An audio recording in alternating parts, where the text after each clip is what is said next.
fuzzy guys doing. Eric Cooper, the crew chief, is at first. I've got Ben May on my list. Maybe Quinn Walcott. No, it is Quinn Walcott at second base. Lance Barksdale is at third. And hopefully we won't have any more delays later.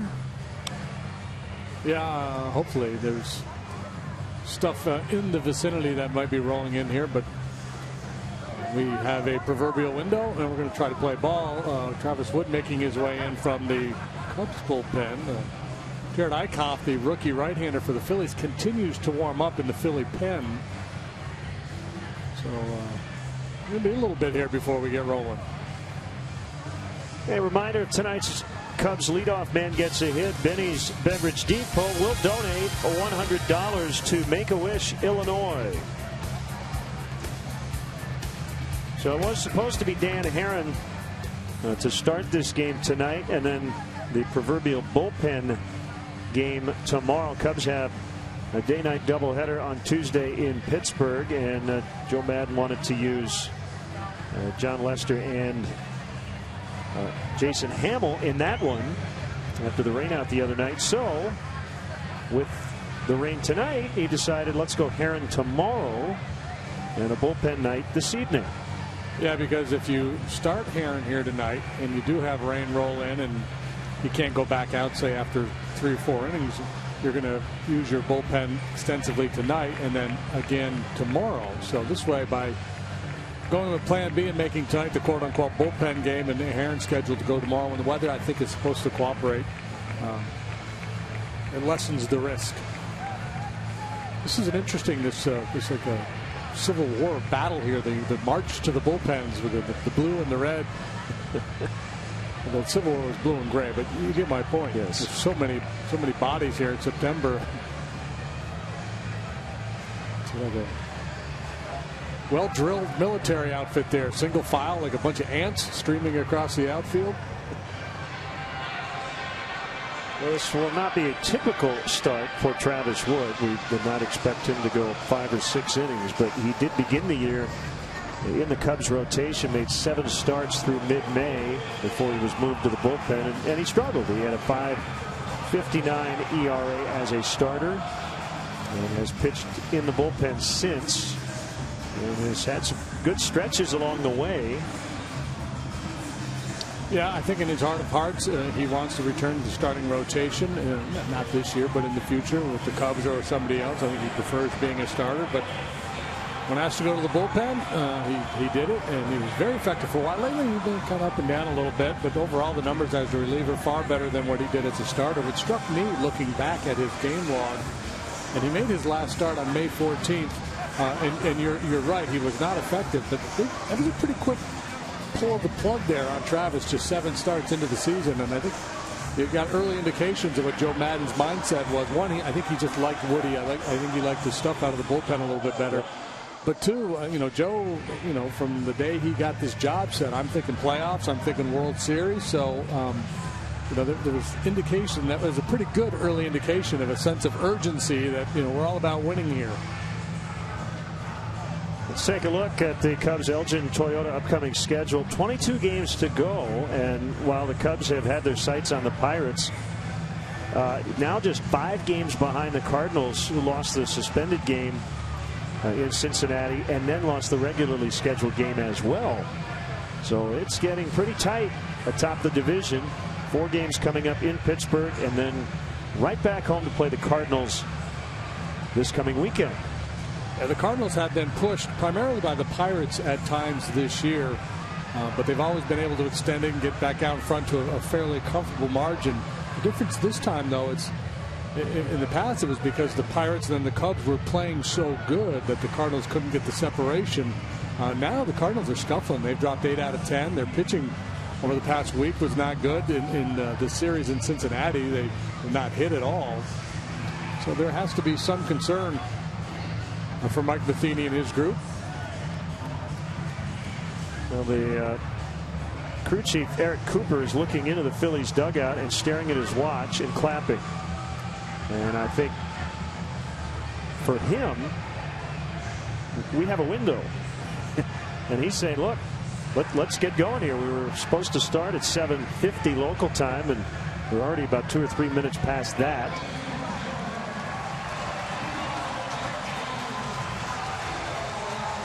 So here come the Fighters, and this is the Cubs Southwest starting lineup that will face a rookie right-hander, and the Cubs have fared very well against rookie starting pitchers. More on that a little later. Fowler, Schwarber, Coghlan, 1 through 3. Rizzo, Bryant, Montero in the middle. Baez in for Addison Russell tonight, who gets the game off. Wood and Lostello will round it out, and we'll see if Travis gets in at bat. Fighting Phillies defensively this evening. Francoeur, Herrera, Altair, Blanco, Galvis, Hernandez, Ruff, third to first, and Ruff behind the plate. He's a rookie, and Jared Eichhoff, also a rookie. Right-hander acquired from the Rangers in the big Cole Hamels deal. He's made 4 starts with the Phillies, pitched 6 shutout in his debut. 3 of his 4 starts have been of the quality variety. Really got knocked around last time out by Boston. So he's 1-3 with a 4.70 ERA, 23 major league innings pitched, 23 hits, 6 walks, 16 punch-outs. 12-5 with the 3.85 ERA this year in the minor leagues. The time split between AA and AAA.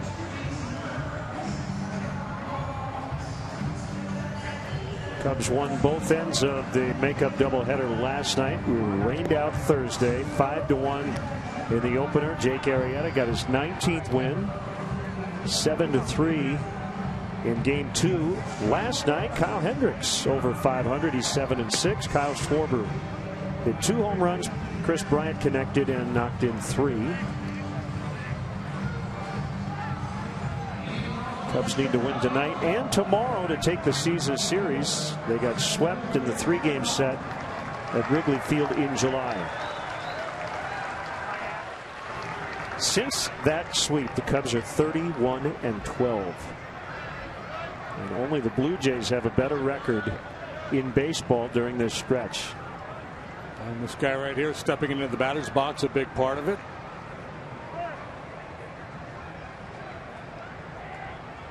And away we go on a strike call. Eichhoff, 4-pitch mix, fastball, slider, curve, and change.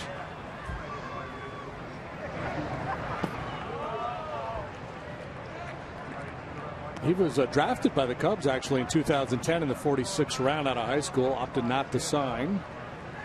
Signed with the Rangers in the 15th round the next year. Out of Olney Central College in Olney, Illinois.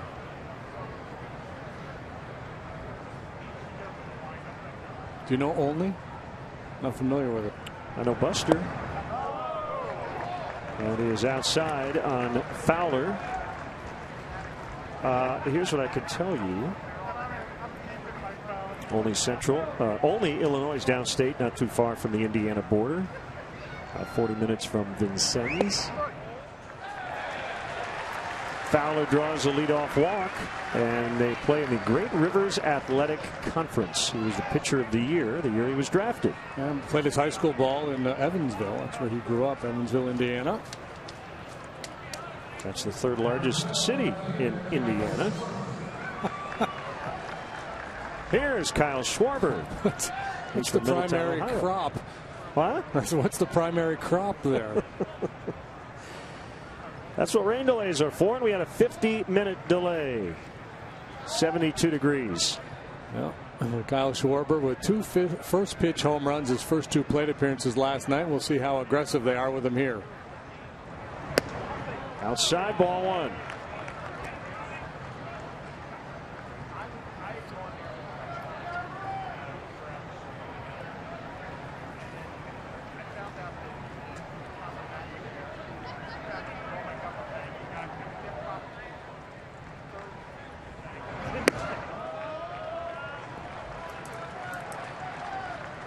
It was an impressive show.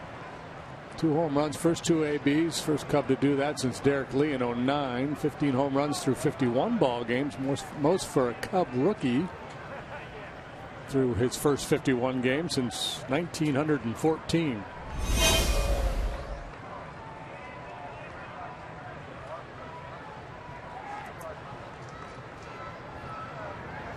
Hitters count here on Schwarber. Here's a pitch. Off elevating that fastball. You see Rupp trying to get him down and into the zone a little bit. So he didn't make his pitch, but he was able to get the swing and miss from Schwarber.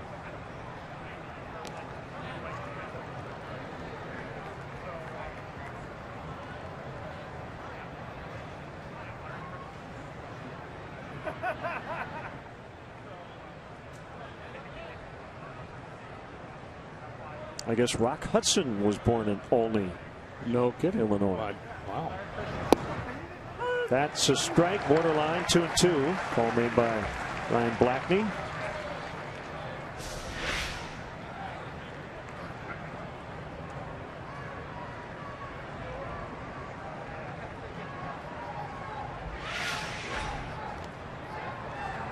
Check on the runner. Fowler has 17 steals on the year.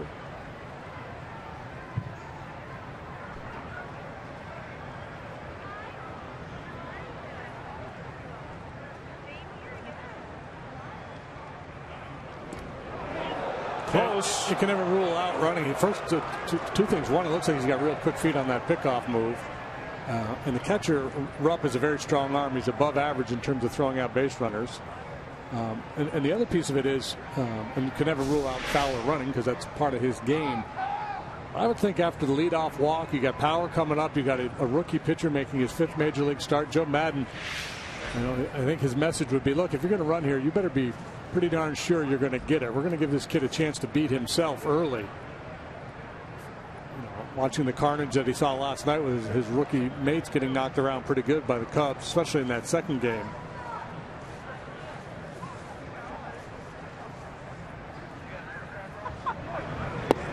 Called strike 3. Good curveball from Eichhoff to get Schwarber. I think we may have just identified his best pitch. Yep. That was a dandy of a curveball.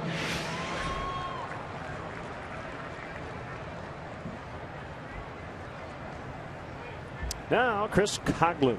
Oh, I'm also told it's Olney. Olney, like A-L-I? O-L-N-E-Y. Pronounced Olney. Yep. According to the locals, and we trust. Yeah. It's kind of like Murfreesboro. Down to Murfreesboro. Coghlan 2 out of 5 in game 2 last night. Leadoff walk, then the strikeout. Now Coghlan. Low, ball 1. So Eichhoff came in that Cole Hamels deal, and the Phillies a pretty good haul in return. And the centerpiece of that deal, a guy named Jake Thompson, immediately became the Phillies' top pitching prospect. A right-hander. He pitched a complete game 3-hit shutout in the Double-A Eastern League playoffs last night. So we've seen 2 pitchers from that deal are already in this series. Asher and Eichhoff. And I think the Thompson kid profiles as more of a top of the rotation guy, and these guys are probably more middle back end. Fowler runs and Coghlan fouls. I mean, I'm sure the Phillies will tell you, hey, let's just let him pitch. We'll see how it all shakes out. So, part of the deal is you're getting a couple of frontline prospects. You're also getting some depth you can add to your organization. They got a catcher, Alfaro, I believe his name is, that they really like in that deal as well. You got to make sure you get it right when you're trading a guy like Hamels to a contending club with his ability, the fact that he was under control beyond this year. So it wasn't just a rental for the Rangers. Got to make sure you do your due diligence and get plenty in return, and apparently they did a good job. 3-1. Ruben Amaro Jr. made that deal, and he's no longer their general manager.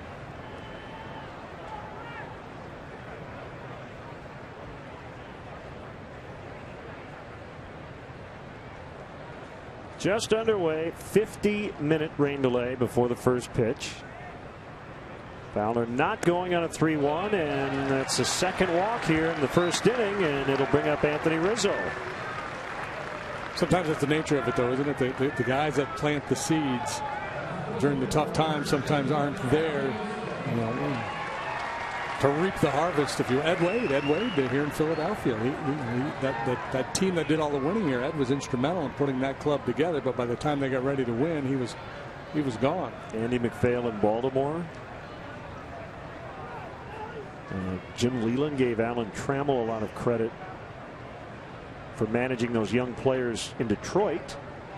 They weren't good for Tram, but ultimately they were good under Jim Leyland. Here's Rizzo with 2 on. That's way outside.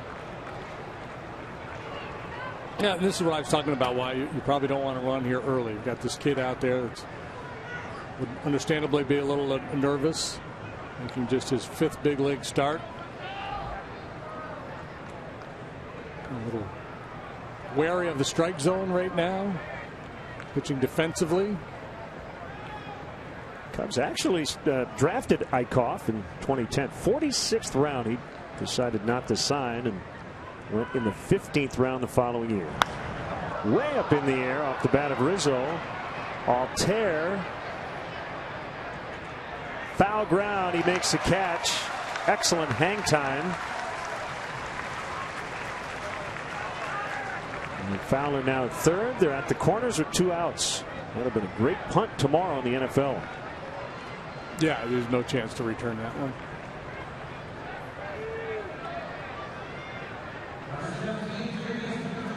Chris Bryant, big doubleheader. 5 hits, 4 RBIs combined. Homered in game 2. There's a club record 90 RBIs for a rookie.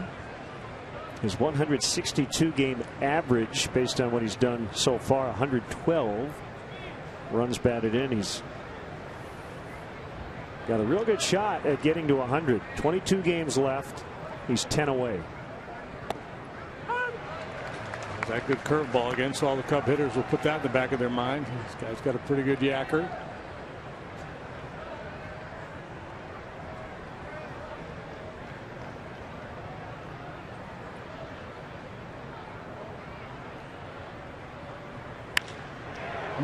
Quick. Yep, front pulled it foul.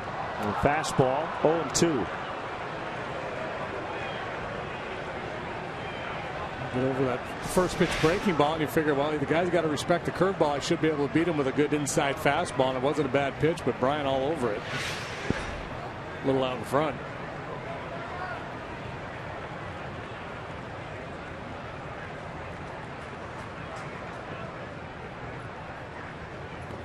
Swing and a miss. He got him on the curve to end the Cubs' first. Phillies coming up against Travis Wood.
With Travis Wood starting instead of Dan Herron. Hernandez, Galvis, Herrera at the top. Jeff Brancourt gets into the lineup again in left. Altair in right. Andres Blanco, former Cub, is at third. Darren Ruff is at first. Cameron Rupp back of the plate. That's one F for Rupp, two P's for Rupp, and Jared Eichhoff, the pitcher, hits ninth. We check in with the Cubs defensively, and we're going to find Schwarber in left. He made a fine play out there last night to go along with his heroics at the plate. Fowler center, Coghlan right. Chris Bryant at third base. Javi Baez gives Addison Russell a night off. He's at short. Tommy La Stella gets a start at second. Rizzo first. Montero behind the plate. Lexus starting pitcher is 28-year-old left-hander Travis Wood. First start since the middle of May. 5-4, 4.34 overall. 5.59 as a starter, that ERA, and 3.42 out of the pen. Called strike on Cesar Hernandez, playing second. He leads the Phillies with 40 walks. He's their only player with more than 28 walks on the year. And let's put that in perspective. The Cubs have 7 players with at least 29 walks, 4 with 50. Hernandez would rank 6th on the Cubs team.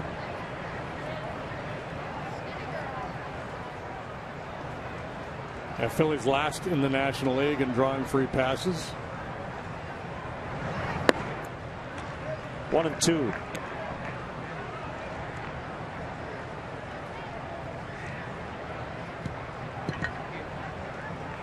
Galvis and Herrera to follow here in the opening frame. Hernandez is a speed guy. It's for a decent average of almost no power. He's had 1 home run so far this year. Called strike 3. You know, this was a sign of one of Travis Wood's best ever games. Flirted with a perfecto, didn't he? He did. Backdoor cutter there for the strikeout. It was his 3rd start in the big leagues. 2010 against Roy Halladay. Lost the perfect game in the 9th. Carlos Ruiz with a single. He got a no decision. Phillies won that game in 11. 1-0.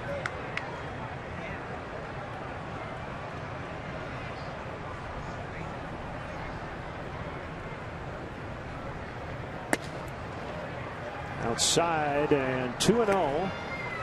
And Galvis is shortstop.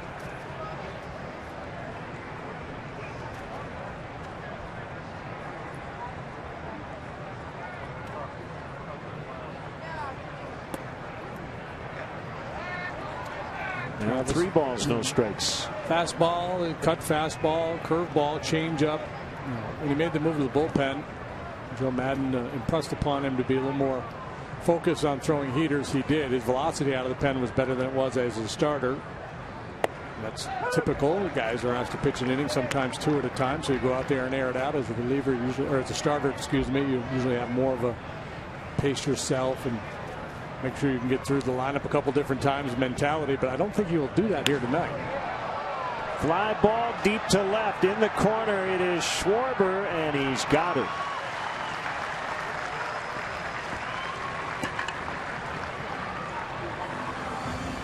Two outs. We need to bring up Odubel Herrera.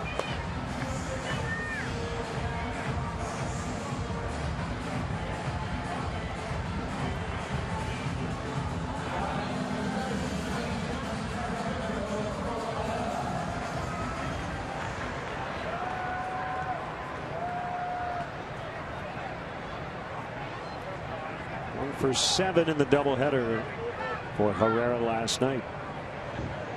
He's a unique batting stance. You can see the bottom of his right shoe as he faces a pitcher.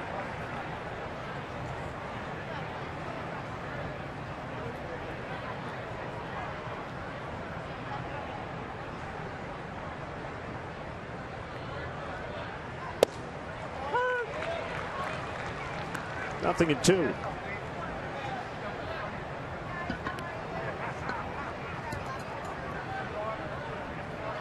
Yeah, I think maybe 2 things. One, it may be a mechanism for him to keep his weight back. 2, it might be something that he feels like, hey, this looks really cool, and I'm going to do it. Swing and a miss for strike 3. Well, style counts for something. That matters. Yeah.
Cubs Talk. Make sure to follow us on Twitter at CSN Cubs.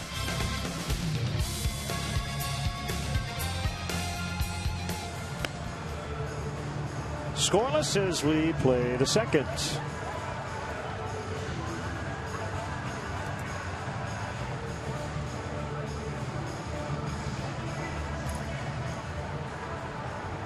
It will be Miguel Montero to start it. All right, so I pulled the 3 catchers. Going back to our Friday night conversation about taking off the catcher's gear during the offensive half innings. And here's the standard. Miguel Montero said, if I'm due up within the first 4 batters of an inning, I will take off my gear because I know at the very least I will be in the on-deck circle. Okay. So if he's up 5th, said leadoff guy doubles, he'll take his gear off. There's a 2-out, a 1-out single, and he's 5th. He might wait because there could be a double play ball. But David Ross said that's a little tricky because you don't want to let your teammates know that you think they're going to hit into a double play. So there's kind of an art to it. Guy on deck peeking into the dugout. You want to take your shin guards off, please? Right. Yeah, so, you know, generally, however many at-bats a guy gets, that's how many times he has to take off his catcher's equipment. Ross said in college they used to swing and a miss strike 3, have competitions in terms of how fast they could get their gear on. So he said, I'm not the kind of guy who waits. We'll have to watch. He likes getting out there as quickly as possible to catch his pitcher between innings. Doesn't surprise me. Yep. 3rd strikeout for Eichhoff. That curveball has been very good.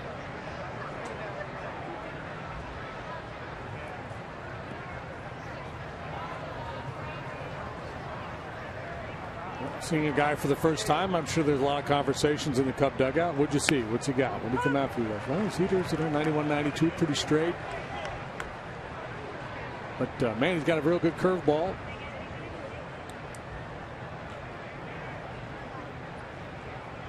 Baez playing short. And he sends that one in the air, foul out of play to right. First start this season at short. 4 starts at second, 4 at third. He started most of September at short last year. Remember, Starlin Castro's season ended about a month early with the ankle sprain. And he's got a battle here down 0-2. Elevated fastball.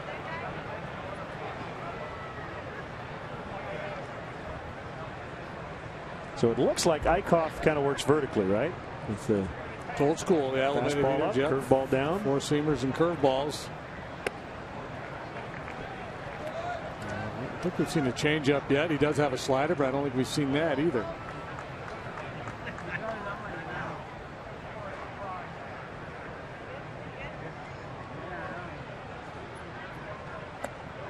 Called strike 3.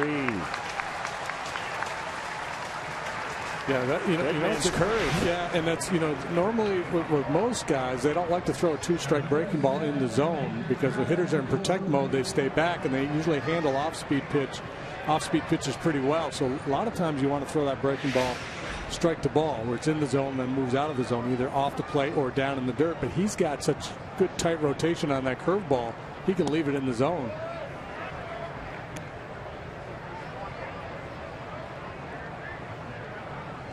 Wood can swing it. He's only had 27 at bats this year, 3 hits, but 184 with 9 career home runs.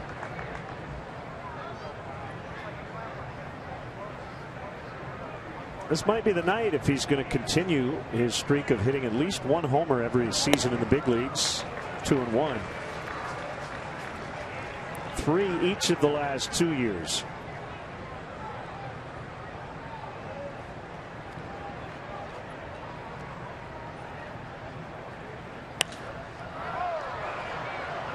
Pops it up. It'll be Galvis, the shortstop, to make the catch. Cubs go down quietly in the second. Still no hits and no runs.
Both side data strong fan. You just might see yourself in an upcoming broadcast brought to you by T-Mobile.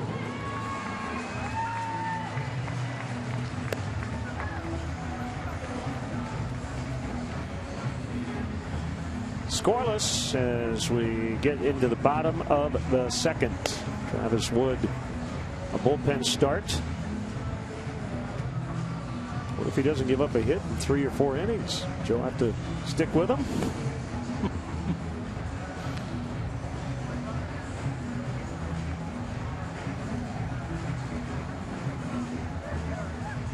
Pirates have jumped out to a lead over Milwaukee 5-0.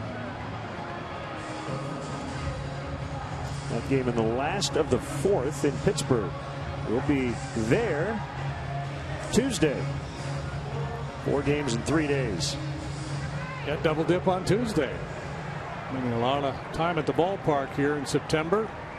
This is where it really pays off, the fact that Joe kind of took his foot off the gas pedal. Well, he really has all year. Cubs take BP on the field less than any team I've been around by a long shot. The idea being that Joe thinks it's overrated. It'll be fresher later in the year because of it.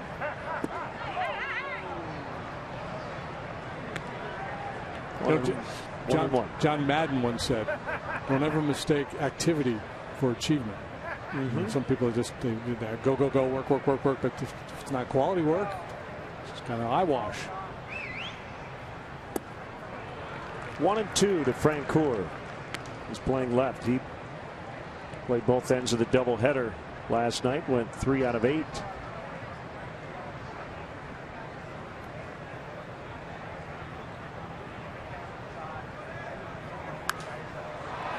He pops it up. Montero over near the on-deck circle, and a nice late adjustment to make the grab. Having some fun with his teammates. Yeah, I think Chris Bryant should have stayed on the pursuit a little longer than he did. That's one you don't want to assume, even though Montero was calling it and appeared to be settled under. You want to kind of become plan B there. See Chris backing off just a little bit.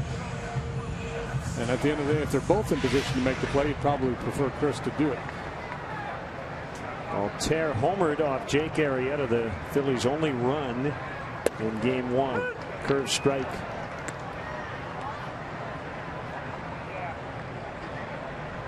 See the 500 slugging percentage. He's got 10 extra base hits, 79 plate appearances.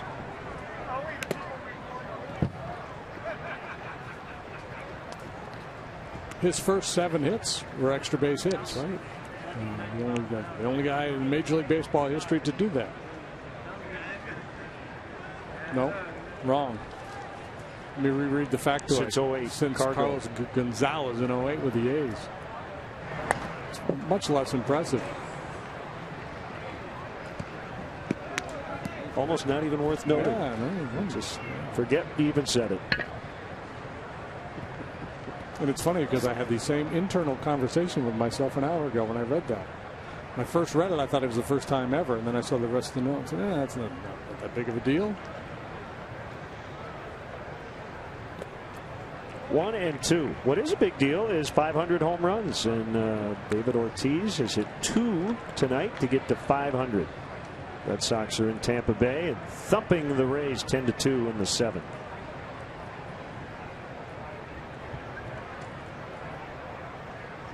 th player to hit 500 career home runs.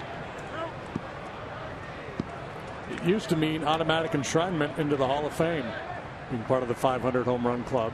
Doesn't mean that anymore. Not to say that he won't be, but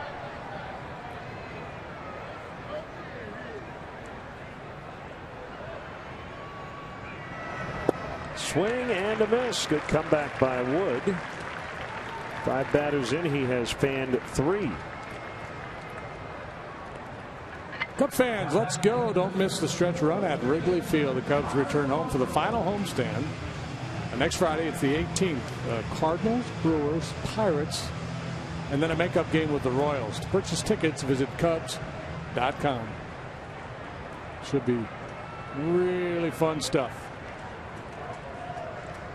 Andres Blanco hit 3rd last night for the first time in his major league career.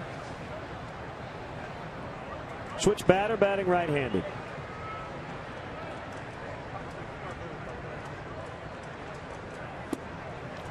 Good cutter. East and west goes Travis Wood. You talked about the vertical work of Eichhoff. Elevated fastballs and curveballs. What is the opposite? He works in and out. I mean, he will elevate fastballs. He'll throw cutters in on right-handers' hands. Doesn't go soft that often. Blanco has been a tough out this year. 87 games. And you saw the stellar rate stats.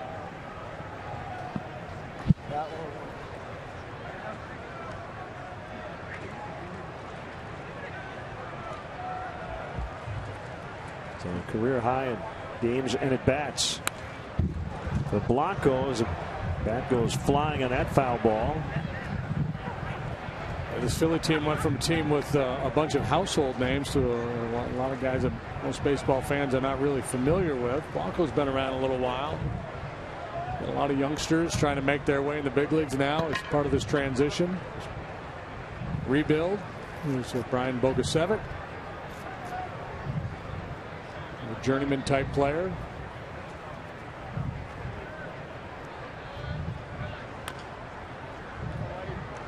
Tap foul up along third. I would think that agents representing minor league free agents would be making a lot of phone calls to the Phillies this winter, trying to find a spot for their guy.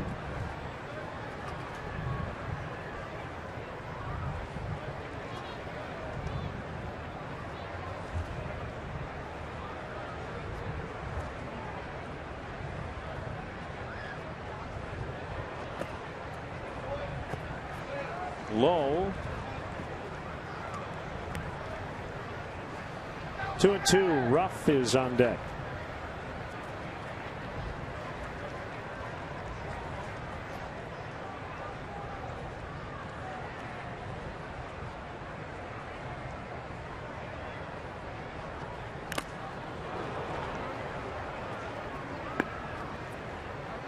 Masked fraternity. They usually stick together, and Montero took a quick look back at Ryan Blackney, make sure he was all right. Well, he turns this one loose 93 miles an hour. Yeah, up on the collarbone. Very dangerous.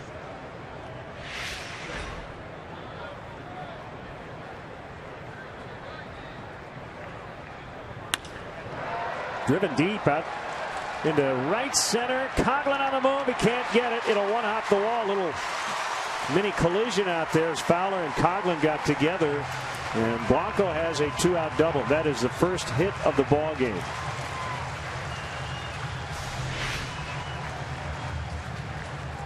I believe it was a changeup. Outer third, he reaches out and just drives this ball into the alley in right center. Little mix up there, but no advantage gained by Blanco. It's going to be a double all the way.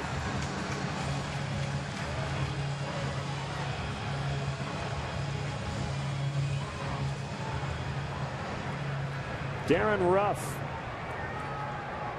was going to be Ryan Howard at first, but with the lefty starting pitcher for the Cubs, it's Ruff instead. Did not get into either game yesterday. He had a 6 RBI performance against the Mets on September 1st. We could say that was a rough night. It was a rough night, and he's a tough matchup for a left-handed pitcher. You look at the overall numbers, they don't get your attention, but when you look at what he's done against southpaws, they absolutely get your attention. 1-1. Hitting .373 against left-handed pitching. .432 on base and a .602 slugging.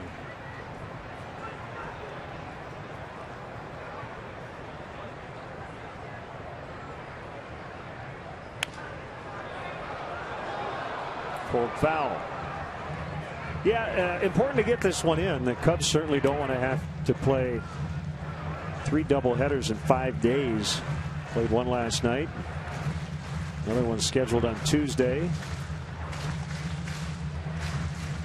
Had people ask why Cubs and Pirates are not playing tomorrow. I believe the Pirates would have had 30 straight days without an off day. They preferred to have the day off and then play 2 on Tuesday. Yeah, and I think the Cub players, when they were pulled, they opted. They preferred to play 2 anyway. Yeah, those off days, man. Yeah, doubleheaders are no fun, but sometimes late in the year, you really cherish those off days.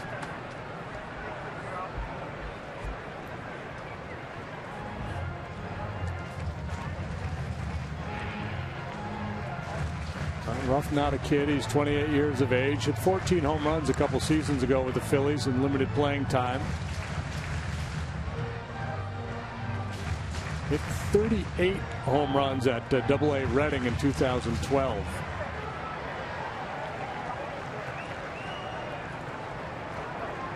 Blanco at second with 2 outs. He just doubled.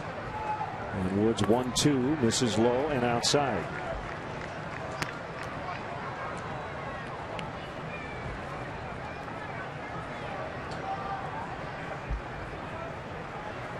Cameron Rupp, R-U-P-P, he is on deck.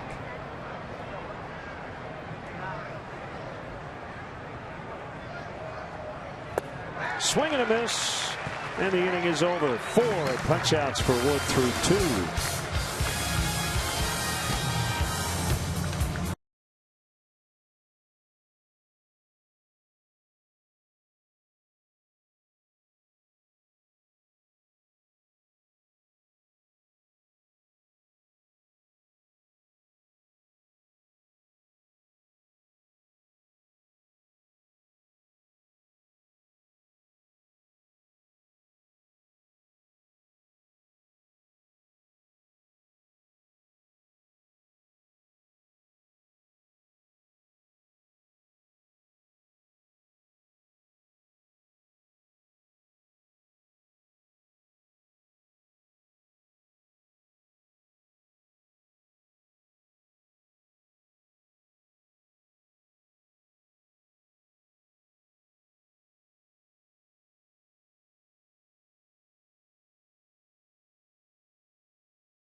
Here on Comcast Sportsnet, brought to you by Nationwide agent Jeff Vukovich. Visit Jeff at jeffvuk.com. Nationwide is on your side. And read all of Patrick's fine work.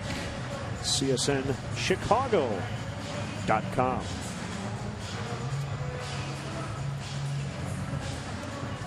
Tommy La Stella getting his 6th start in the 9th spot. And has been good in that spot. Small sample size. .353 on base percentage. Hitting 9th. And he takes a strike on a sinker.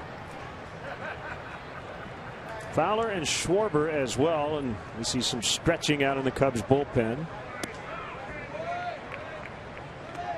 Well, if Travis Wood doesn't throw another pitch, he's done his job tonight. 2 scoreless innings.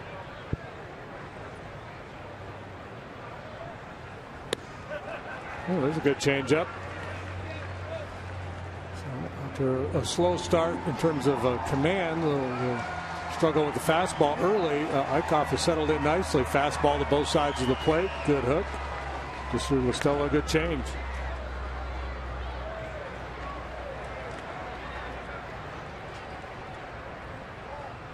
Tommy has got some family and friends here. He's from this part of the world.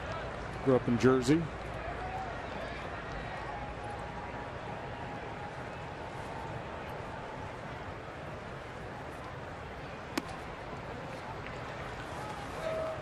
Two and two.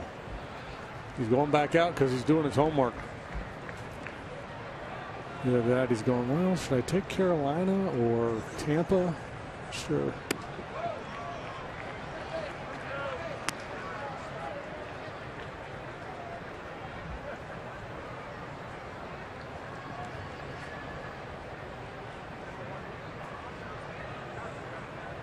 The 3-2. Past the pitcher. Tough play. Blanco, and he got him. Wow, what a play by Andres Blanco. That ball spent no time in his glove. Yeah, had an awkward angle and got off a good, accurate throw.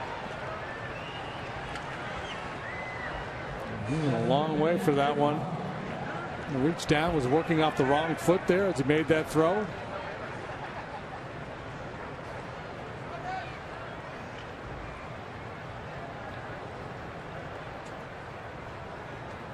So 1 out, and here's Fowler. He walked to open the ball game. The 2 big 2-out hits, 1 in each game last night to keep an inning alive, and guys behind him ended up picking up RBIs. 2 quick outs here in the 3rd. Ever want to throw out a first pitch at Wrigley Field? Here's your chance, and all for a good cause. Through September 19th, take part in the fight against cancer, helping raise funds for the Lester, Madden, Mott, and Rizzo Foundations in support of pediatric cancer research and awareness. The top contributor from each organization will receive 2 tickets. Throw out a ceremonial first pitch at the game on September 20th. Visit Cubs.com/Let'sGoGold for details. Joe bussed in a big group of kids and some family members from his hometown of Hazleton last night. A towering drive, right field, back toward the barrier. It is gone for Schwarber. Number 3 in the last 24 hours for Kyle. 1-0. Pretty good contingent of Cub fans on hand, on their feet, applauding Schwarber. Here's your Ford home run replay. He's making a habit of this. 3 home runs in 2 days, all coming on the very first pitch of the at-bat. He didn't get all of it, but a high, towering drive, and he got enough of it. No face plant this time. It's number 16 for Kyle. 16 homers in 52 games for Kyle Schwarber. Chris Coghlan deep to left. Francoeur makes a catch right up against the wall, as Coghlan just missed one. It's 1-0 on the Schwarber blast.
featuring NFL expert and former Bears head coach Dave Wanstead will take us through week 1 against Green Bay. Break down what the Bears did well and what they still need to improve. Tomorrow night, 10:30 on CSN Chicago. Kyle Schwarber with a towering fly and got out and right.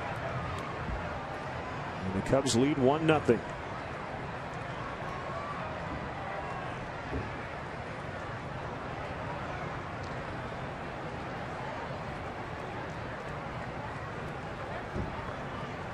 Rupp, Eichhoff, and Hernandez. Trevor Cahill getting loose in the Cubs bullpen. This is the kind of night you almost don't want to get a start if you're into the pitcher win thing. You want to be the second or third guy in the bullpen.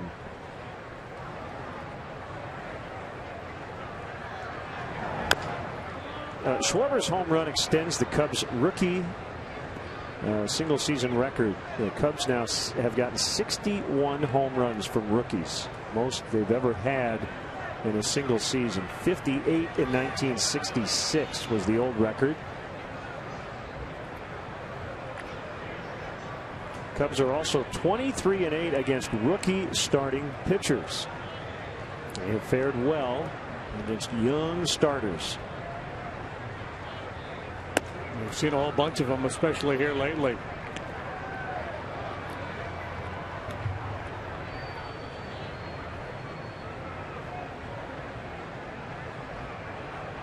Rupp starting his second consecutive game. 2-2 on him.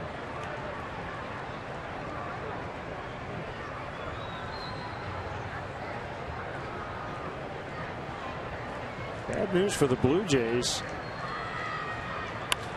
They're trying to sweep the Yankees in a doubleheader. Troy Tulowitzki has a small crack in his shoulder blade as Fowler makes the catch. And a little, what looked like a very minor collision on a shallow pop fly in the outfield today.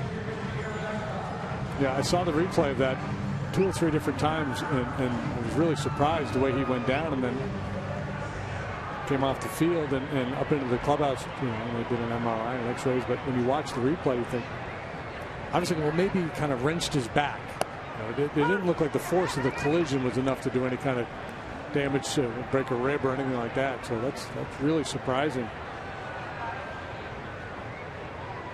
And strike to the pitcher, Eichhoff. 2 for 7, 2 RBIs. Pretty good swing that time. Drew Storen probably done for the year. He has a broken right thumb. He slammed his locker door shut out of frustration the other night, Wednesday. And he went. That's a strikeout. And Eichhoff just realized it. And usually right-handed pitchers, when they get upset, they're supposed to slam something with their left hand and vice versa. Yeah, if you're mad enough to slam, you're not thinking rationally. Right now is a great time to plan for your 2016 Cubs spring training experience at beautiful Sloan Park. Go to Cubs.com/Mesa. Place a deposit on season tickets. Secure the best seats available. Individual spring training tickets will go on sale in January, so be sure to check back. Cubs.com/Mesa. And there you'll find the latest updates. Back to the top end, Hernandez. So 9 batters in, 5 strikeouts for Wood. He's given up 1 hit, a double. And largely has cruised. Pitch number 46, changeup. 1-1. And some of his recent relief outings, he's mixed in a few more changeups.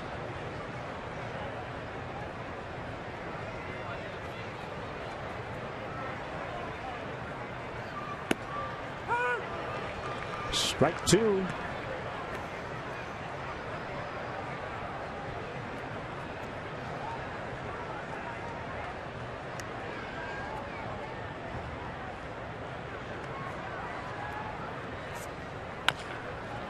High bouncer. Bryant will play it, and he just could not get a handle on it. Knew he had to hurry.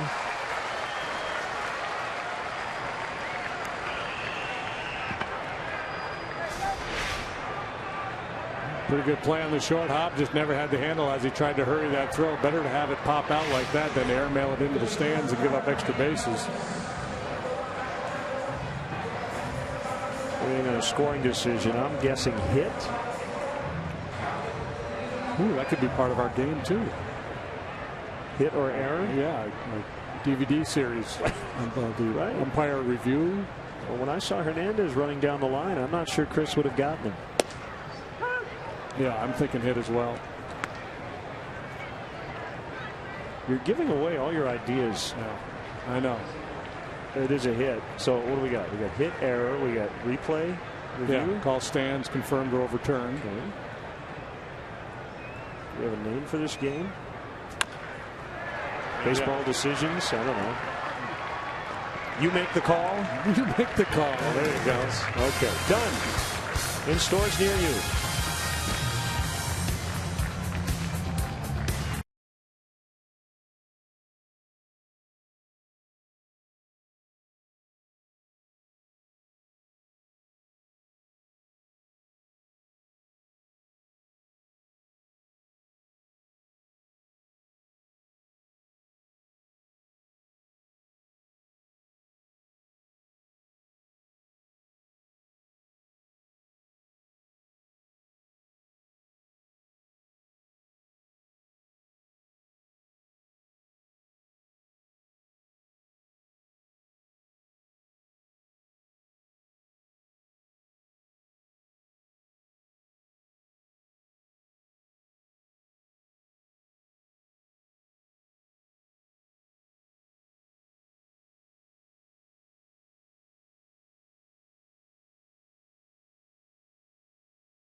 The final Budweiser Bleacher Friday will help turn singles into doubles as Cub fans mingle while the Cubs battle the Cards. It's Friday, September 18th. First pitch at 1:20. Budweiser Bleacher fans 21 and older receive a 3/4 length sleeve Cubs top.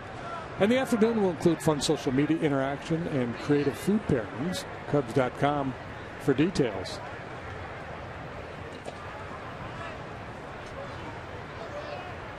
Maybe Delilah will be out there in the bleachers. Inside on Rizzo.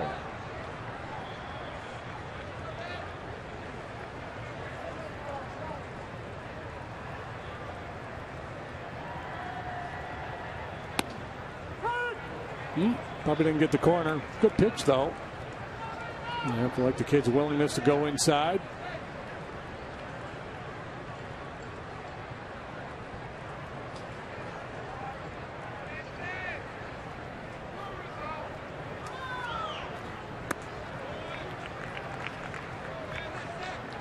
Two and one to Rizzo. 1 for 9 in the series.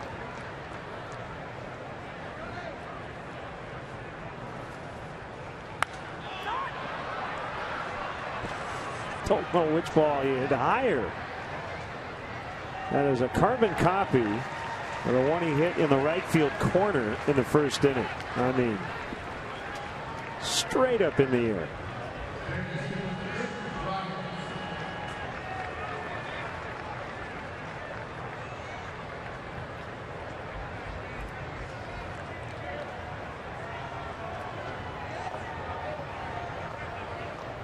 Now Bryant got the Cubs rookie RBI record and one away from tying Billy Williams' home run record as a rookie. He's also tied for the major league lead now with his 24 home runs, last of which came last night. The rookie home run, Peterson, does he have 24? Yeah, they're tied. Well, it's been quite a kick for him here since August 1st, hitting .336, slugging better than .600.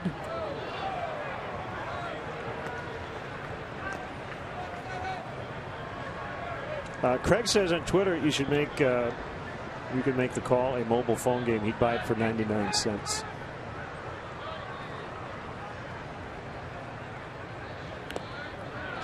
Good idea. Listen, you make the call is trademarked. Isn't that an old football bit on television? Yes. Yeah. It was somebody. Yeah, it was like a sponsored element during the football telecast. Was it a so presents? You make the call. You make the call. Yeah.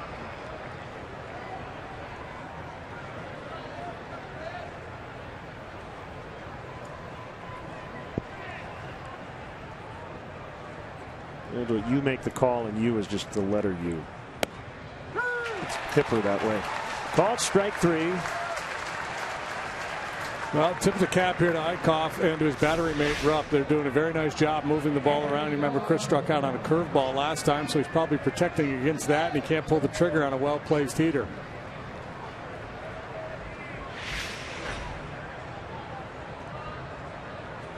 Big sturdy right-hander has been impressive. Looks like a young Cal Eldred out there.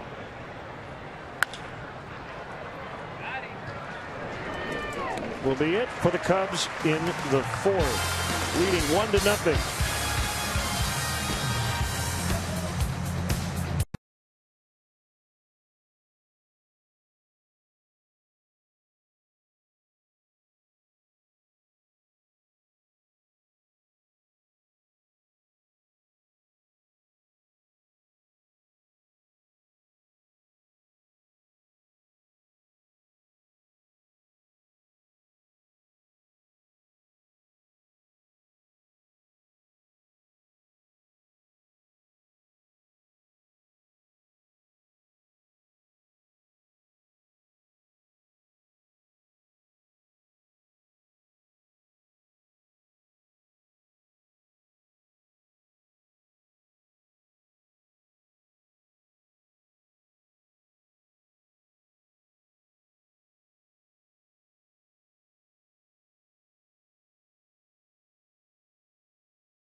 Town on Bears pregame live. Presented by Meyer. Then after the game, flip over to CSN Plus for locker room reaction and more on Bears postgame live, presented by Nissan.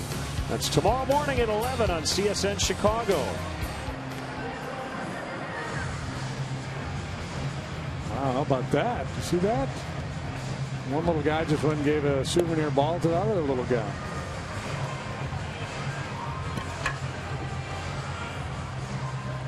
Nice. Young girl, she's picked up some autographs along the way.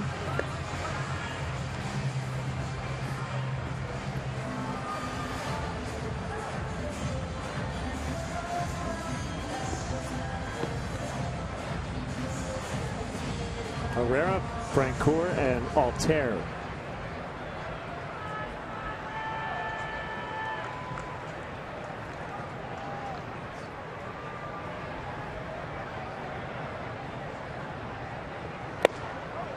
Late on a fastball.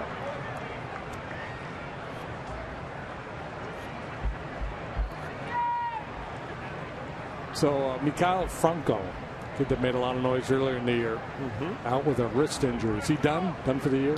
Last check, it was not official that he was done.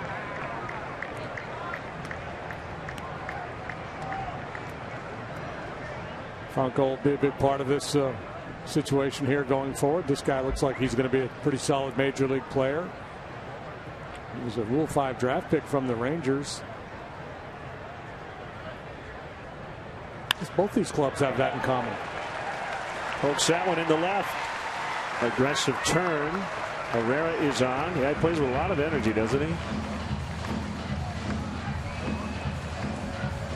Yeah, a lot of energy. There's a little flash to his game, but it's kind of fun. And he gets that front foot down, but keeps the hands back. That's pretty impressive there. It's going to be the end of the night for Travis Wood, who was outstanding here tonight.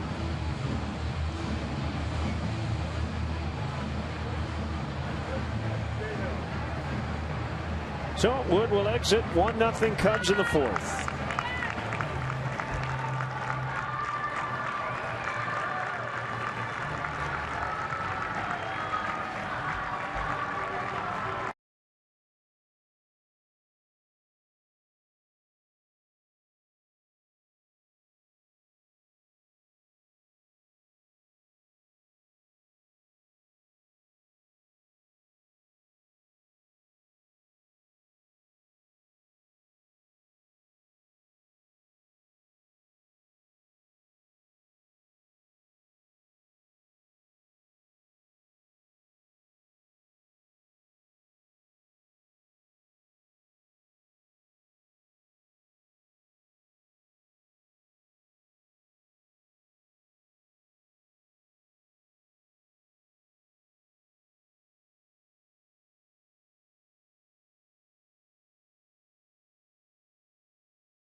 Guy who would like to return to the starting rotation at some point. Really good here tonight. Cutter with good sharp action down. He threw some nice change-ups. Got up to 93 miles an hour with his fastball. Outstanding work. Punched out 5. Didn't walk anybody. Really took it right at these Philly hitters. Here's sinker baller Trevor Cahill, 6'4", 240. Southern California native. Sinker, slider, curve, and change. Would love to get a ground ball here and get 2. Hasn't been out there in a while.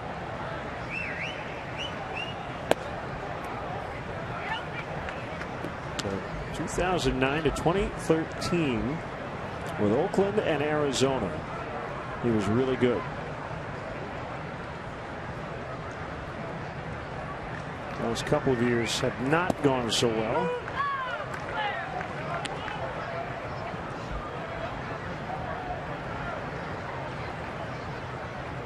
A's, Diamondbacks, Braves, Cubs. Parts of 7 major league seasons. All-Star in 2010 when he won 18 with Oakland. 1-2 on Francoeur.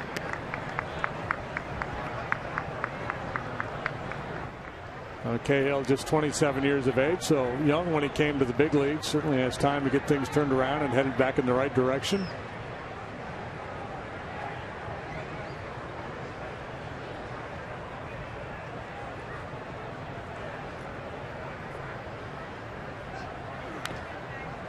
Tap foul. Herrera singled off Wood. That ended Travis's night.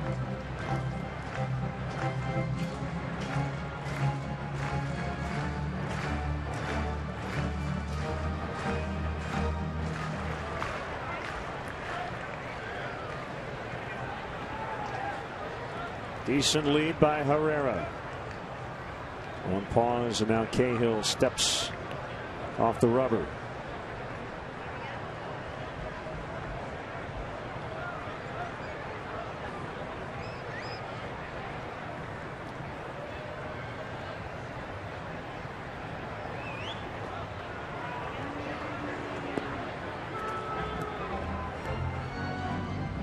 Didn't Herrera get picked off once or twice in the series in Chicago? We need to find out. The reputation is very athletic, but will make a lot of mistakes on the bases.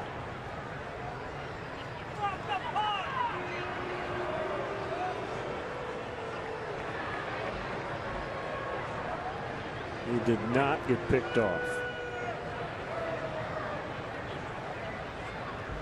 He did something that made everybody scratch their head. I promise that. Ground ball foul. And I think he had those 2 wild catches in center. Yeah, but that's not what you're talking about. Something on the bases, and I think it was him. It was either he or Hernandez. And I hate to throw 2 guys in there because I'm ultimately throwing one of them under the bus. But one of those 2 guys, and I believe it was Herrera, earlier this year was on second base. And there was a ball 4 that went to the backstop, and he didn't run to third because he didn't think he could. That makes sense. You have a better memory than I do. No, that one didn't happen against the Cubs. No, but it happened somewhere along the line. Oh, I see what you're saying. Yeah. Well, maybe it was one of those where he didn't go, and he should have.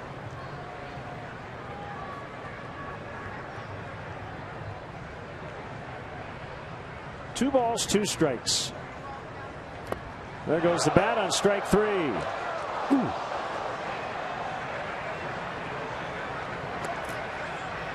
Got a piece of the camera down there at the far end of the Cubs dugout. Good strikeout by Cahill for out number 1. Is the camera okay, everybody?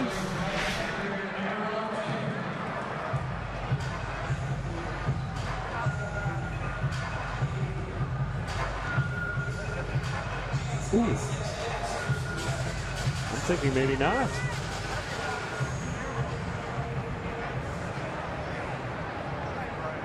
Well, I'm just glad it was the camera and not the camera operator. Yeah, that would not have been good.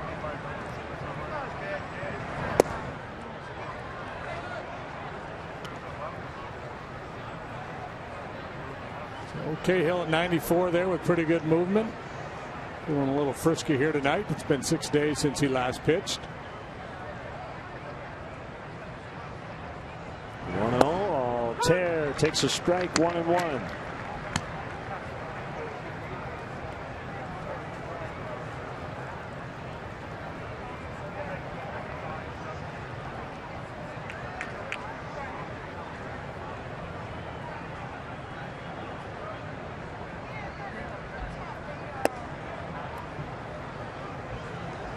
And 2-1.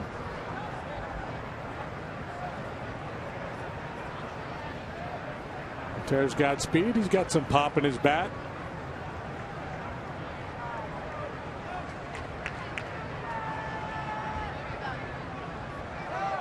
Herrera runs, called strike, throw. Not in time.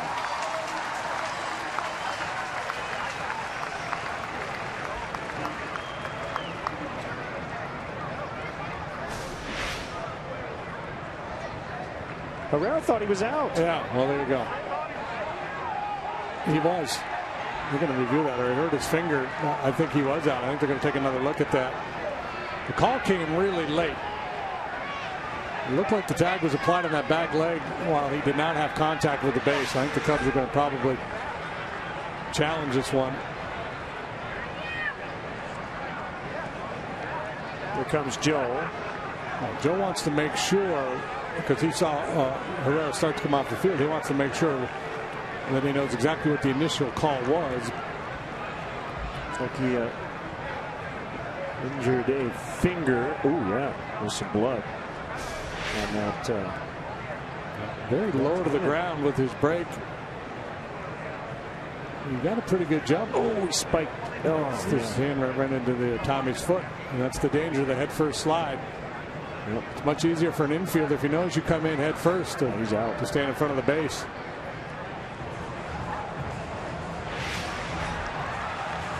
Forsythe Technology replay review.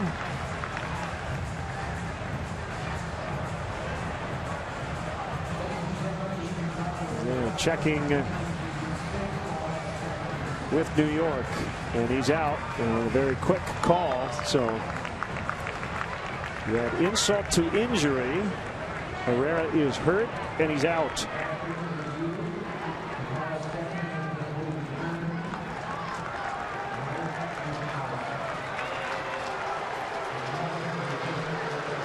It's the fourth in a row thrown out by Miguel Montero. He's not had a particularly good year in that department. Been better here lately.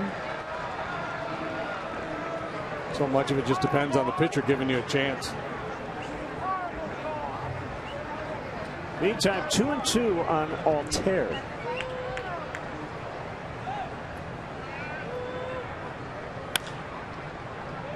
Chop foul.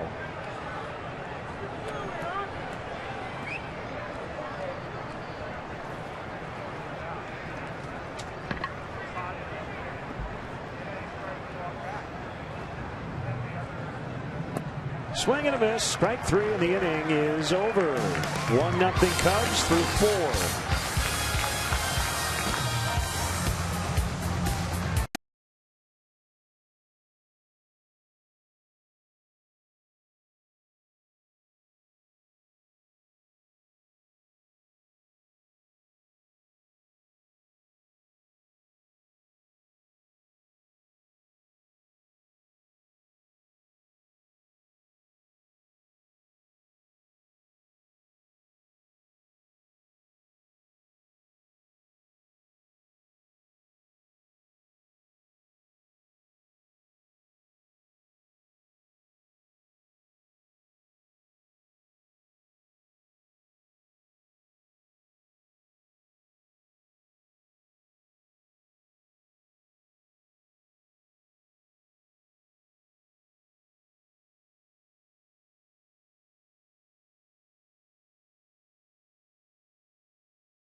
Call, and there you go. That's going to be the cover of our game. Okay. Yeah, we may have to figure out some trademark issues, but it'd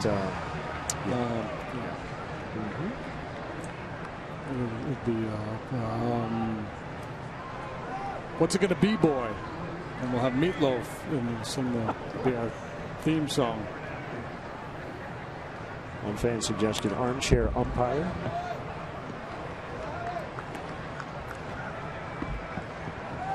So we'll have, we can have umpires' calls, we can have scoring decisions, we could even have manager decisions. How would you play it? One strike. And Baez takes it low.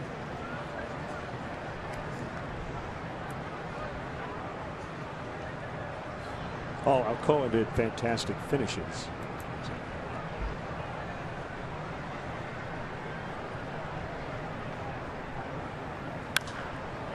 Baez in the air to right, and it's going to twist out of play.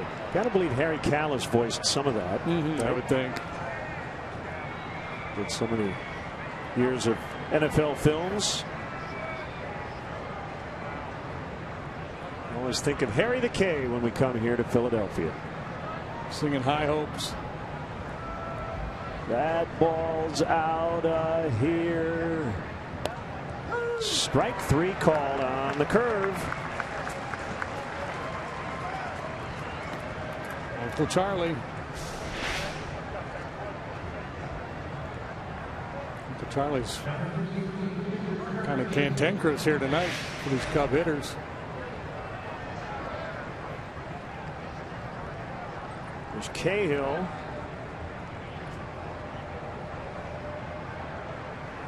Right down Main Street.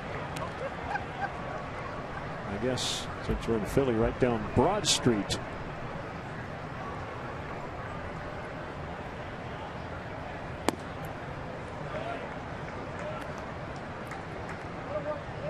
So I have a question. No.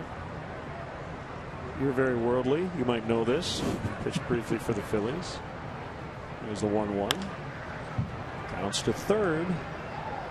And Blanco will make the play. I'll ask you after this. This important note. Clark, the official mascot of the Chicago Cubs, can be part of your next event, from charity events to wedding receptions and birthday parties. Clark would like to be a part of it. Visit Cubs.com/kids for more information on how to book Clark for your special event. So we headed back to the team hotel in Center City last night. And we went up Broad Street. And then we veered off into some other streets. Is it called Broad Street because all the other streets are very narrow? Do you notice how busy the streets off Broad are? Yeah. Is that why it's called Broad Street? I don't know, but it makes sense, doesn't it? Big wide avenue compared to some of these smaller alleys they have here. Somebody has to have the answer to that.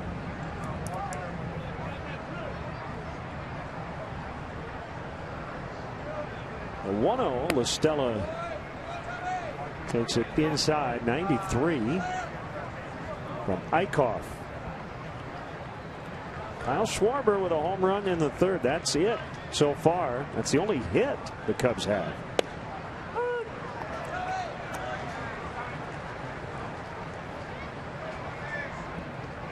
It's third consecutive rookie pitcher that the Cubs have seen here from the Phils. Play made by Hernandez. And the Cubs done in the fifth. They lead this ball game 1-0.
Wood and Cahill so far. Bullpen night.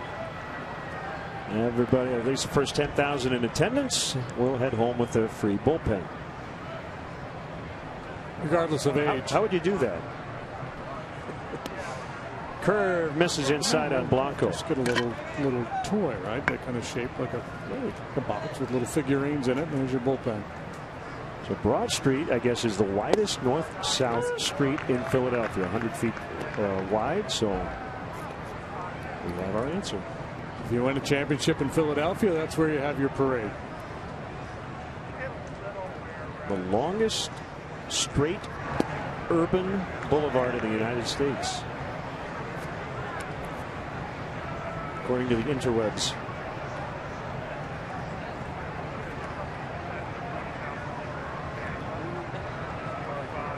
Two-one. That's foul. Flyer group so many years ago, the Broad Street Bullies.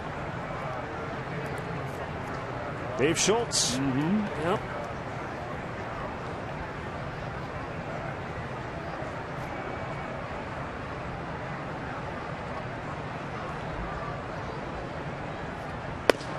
Three-two now on Blanco.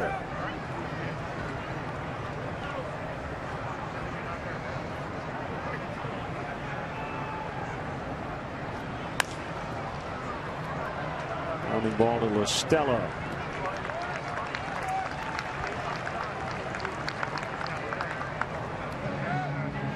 Yeah, as Isaiah tweets, Johnny Holstaff night, right? Yep.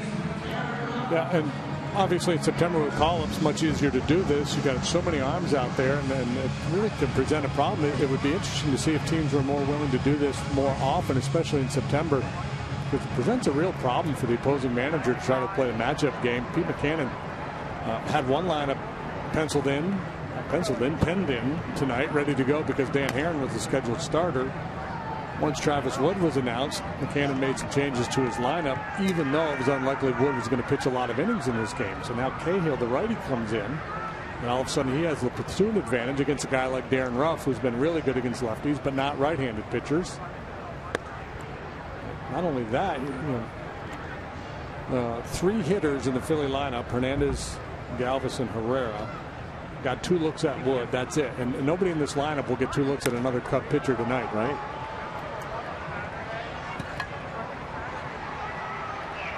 Caught by Rizzo. We're kind of seeing the Rockies experiment in living color, right? And the problem is, in September with call-ups, you've got extra arms. It's easier to pull off.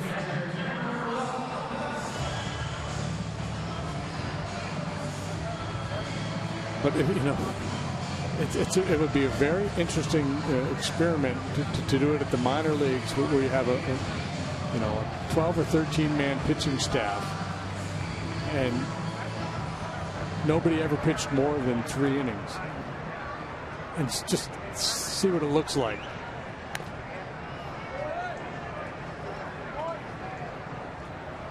And the Astros and Rockies have toyed with the idea, tandem starting.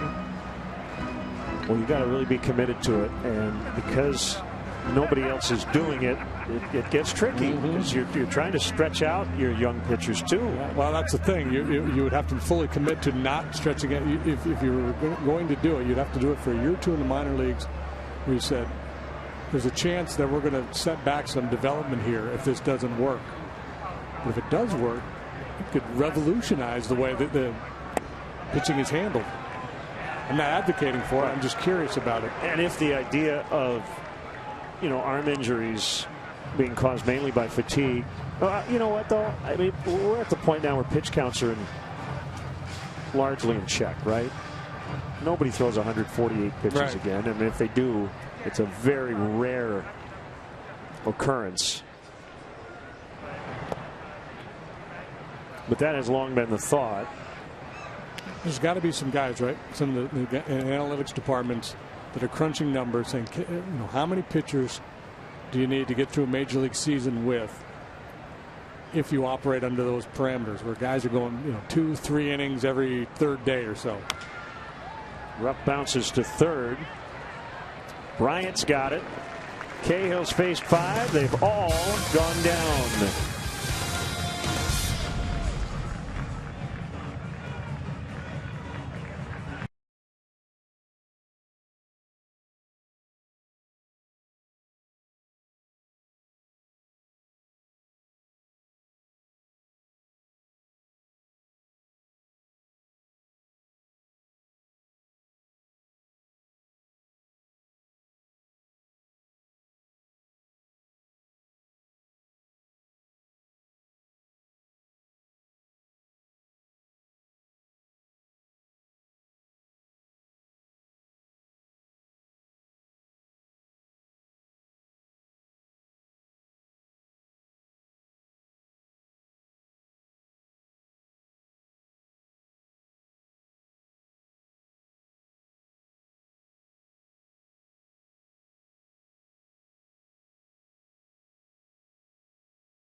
young, happy Cub fan.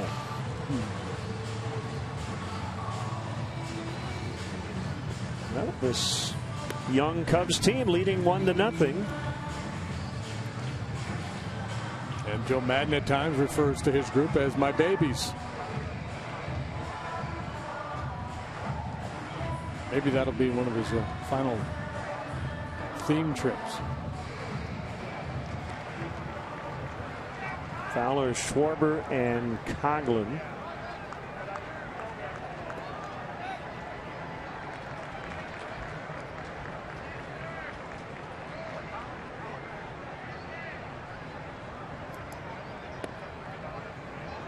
And ball one.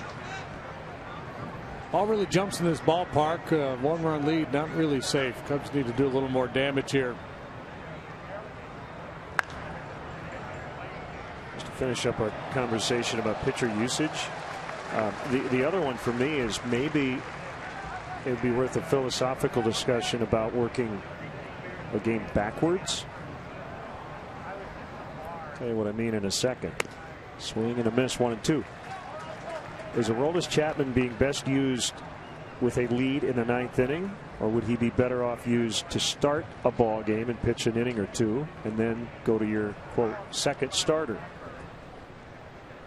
Just post a couple of early zeros.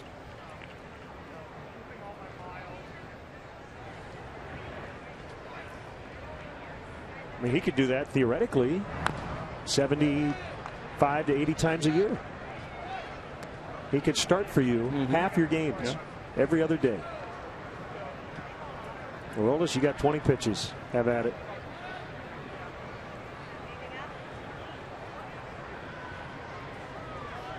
How do you make up a lineup against that? You don't have to announce who's going to come in for him. I don't know. Right, that's the other piece of it, yeah.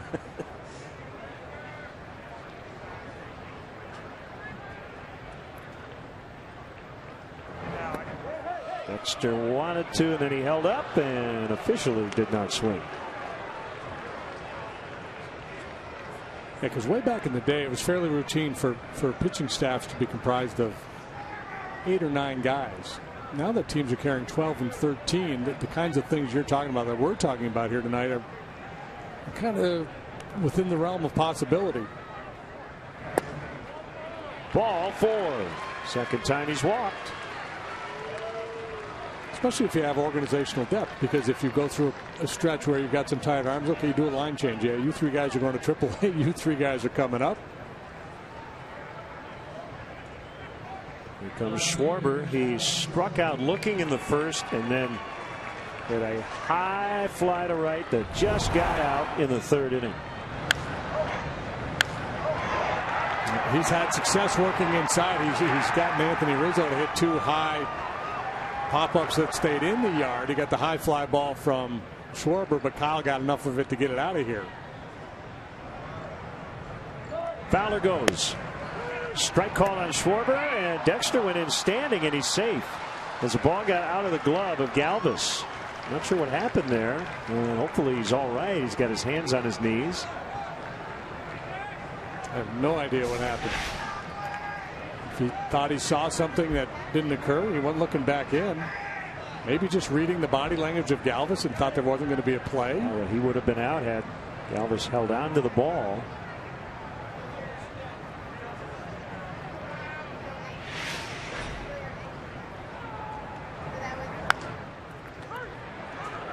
Eichhoff gets Schwarber.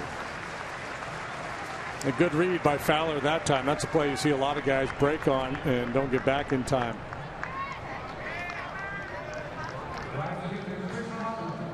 Why he didn't slide remains a mystery, but a smart play there. If he tries to advance, he's out.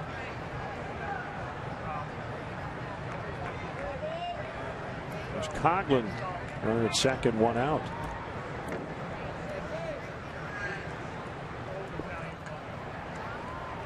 Well, nobody will try the closer in the 1st or 2nd inning because then it messes up the wins and saves and all that stuff that is individually driven and has nothing to do with team.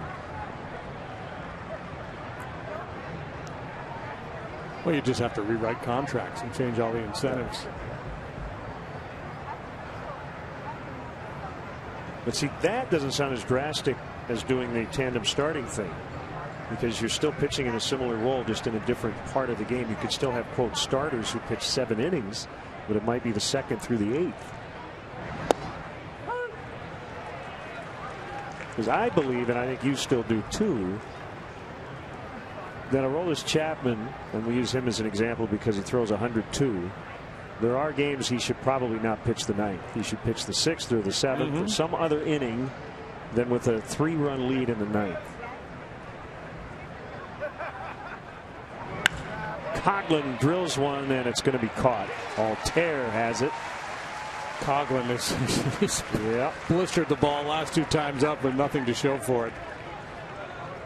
Cub fans, here's your opportunity to register to win the chance to purchase 2015 Cubs postseason tickets for games played at Wrigley Field. Go to Cubs.com/postseason to register. Learn more about this postseason ticket purchase opportunity. The Cubs will conduct random drawings from eligible fans who successfully complete the registration form. Well, I'll tell you, if any manager is going to think outside the box when you get into October, it's Joe Maddon. And you hope it's a long, deep run. But if the Cubs get to a point where they need a 4th starter, you could see a tandem type outing and a quick hook and all that stuff, and starters pitching as relievers. I think everything will be on the table beyond the top 2 starters for sure.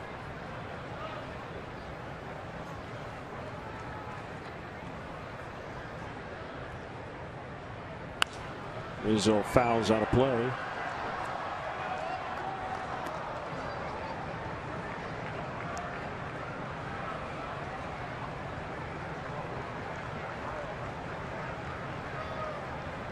I would be tempted, if I were Joe, to let Arrieta start the first game of the playoffs and then be available in relief for every game he doesn't start, because he looks like, as you say, almost superhuman at times. Don't think that'll quite happen. He could be a Madison Bumgarner 2015.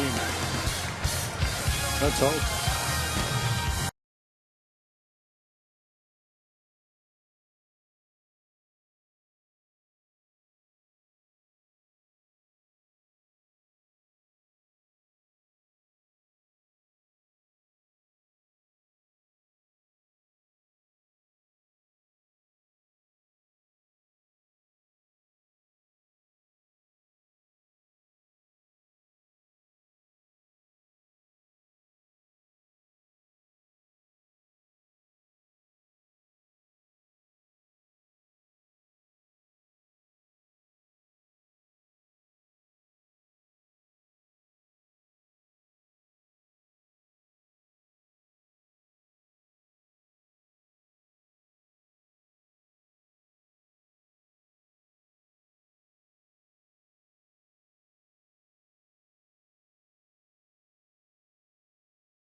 Huge 4-game series starts in Pittsburgh, and our coverage starts at noon. Game 1 of a day-night doubleheader, beginning with Cubs pregame live. It's presented by Fields Auto right here on CSN Chicago. Mike Morris has hit a grand slam, and the Pirates lead the Brewers 10-1. Pirates and Cubs both trying to close in on the Cardinals. Before the Cubs even got to the park today, they went from 6 out to 5 back. Pirates went from 4 out to 3 out. Swing and a miss by Eichhoff as Cahill makes quick work of the Phillies starting pitcher.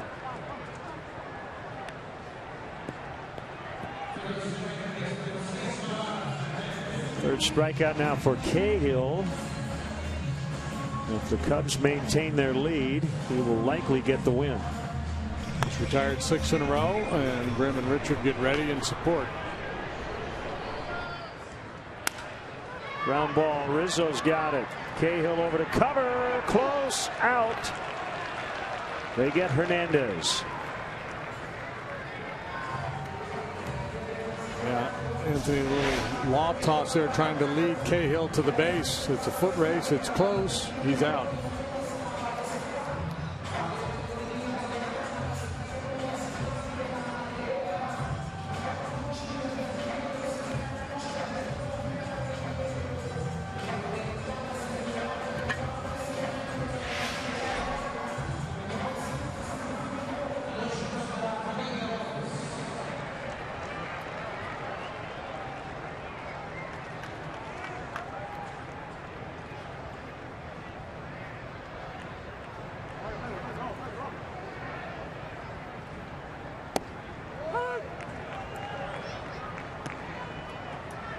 Strike one on Galvis.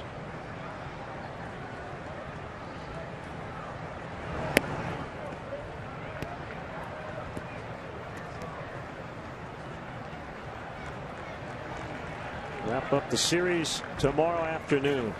Dan Herron and Aaron Harang. Dan Herron Harang.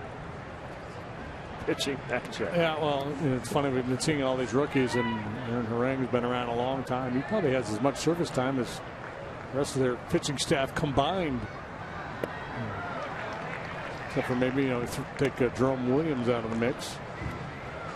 A real nice changeup from Cahill here tonight. Freddie Galvis, the opening day shortstop this year for the Phillies. First guy to do that, other than Jimmy Rollins, since Desi Relaford back in 2000. Tell you what, that ball almost ended up strike three. That late tailing action.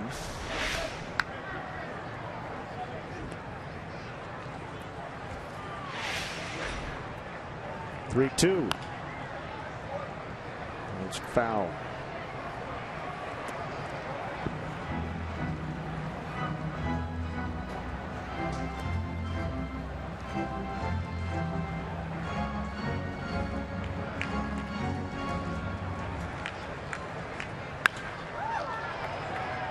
La Stella to end the inning. Trevor Cahill has been terrific. Cubs lead on a Kyle Schwarber home run tonight. Give me it. Mine. It's mine.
September 23rd, as we salute students, alumni, and fans of the Big Ten.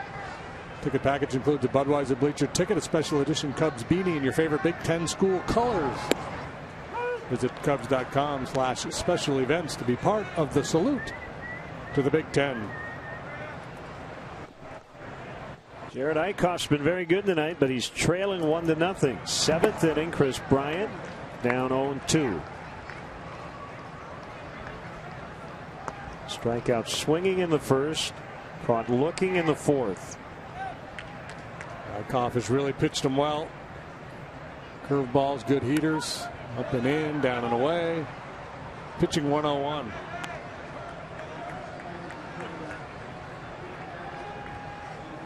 You're up against a guy like this who's on top of his game. You just battle, and hope he makes a mistake that you can exploit.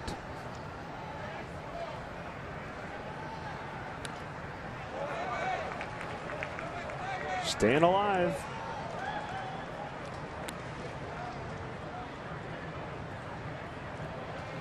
There's 4 big league starts coming into this one. If you were to put a grade on him, you'd probably have to go A, B, and a D.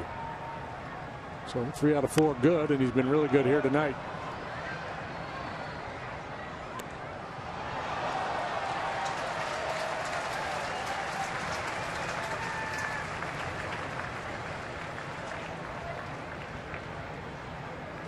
Nationals lost again, 2-0 at Miami. Jose Fernandez, another home win. Called strike 3. Yeah, that's a tough one. And you saw on our pitch tracks there, and apparently caught the top of the strike zone, but curveball up there is rarely called a strike.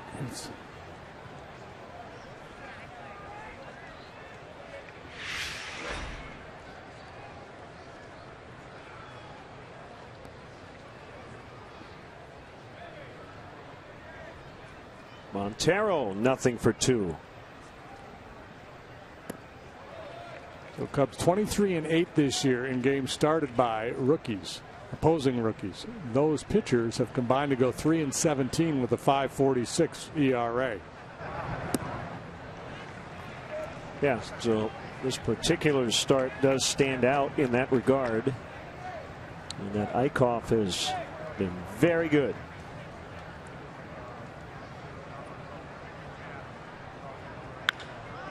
Lined into right. 1-out single. Montero, Cubs' second hit of this ball game.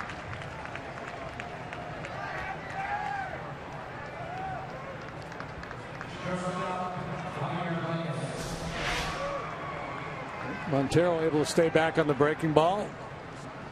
Lash it into right field for a 1-out single. Morgan, we saw Adam Morgan pitch the first game of the doubleheader yesterday. He was good. He ended up giving up 4 runs in 5+ innings. It's scoreless through 4. Looked like he had a pretty good idea out there. The kid Asher, the Cubs jumped him early. He didn't look as sharp. Bounce toward left and through. Back-to-back singles. Baez is on. Starlin Castro, one of the hottest hitters on the team, will pinch hit for Cahill.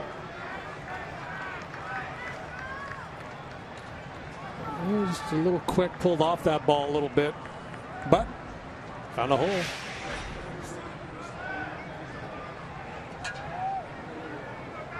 Yeah, why not Castro? He's been on a real nice roll here lately. Big chance for him to push this lead a little bit. Starlin. 426 over his last 16 games. 538 on the road trip. 7 out of 13, a couple of home runs, a couple of doubles. So it's not just the fact that he's getting his hits, he's driving the ball.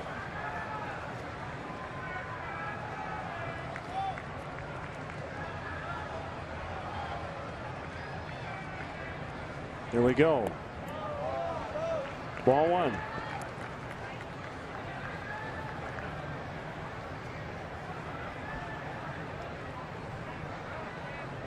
Four out of 10 as a pinch hitter this year.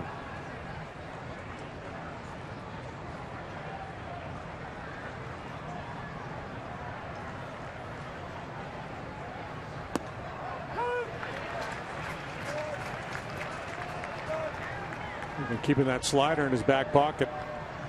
AT&T UVerse Multiview. Cubs leading 1-0, trying to tack on here in the 7th.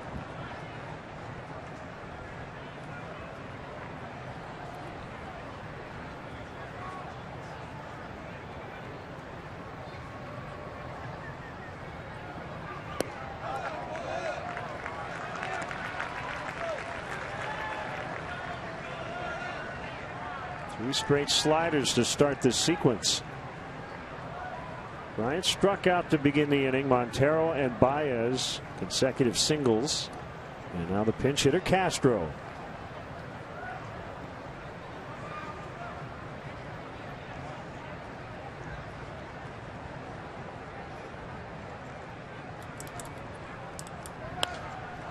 Popped up. And the backpedaling Rupp records the second out. So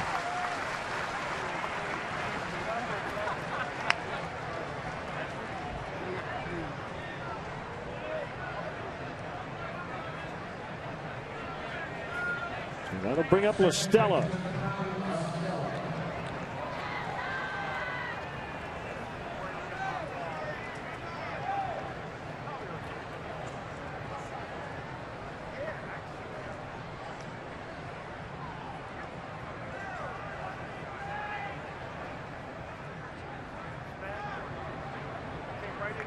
So it'll be Justin Grimm. Looks like in the bottom of the 7th after Trevor Cahill was terrific. 3 perfect innings. Faced 8 batters, but remember Herrera was caught stealing on his watch.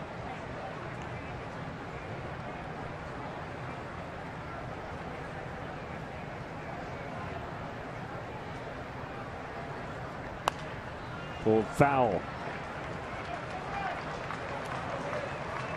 Pete Mackanin showing some confidence in his rookie right-hander here. Not flinching after a couple of base runners. And him trying to work his way out of it.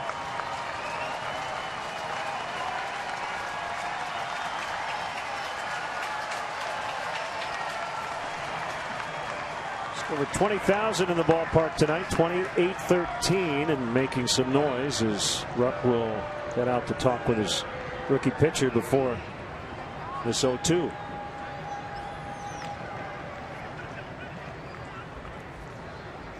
We started 50 minutes late due to rain. We haven't had any issues since.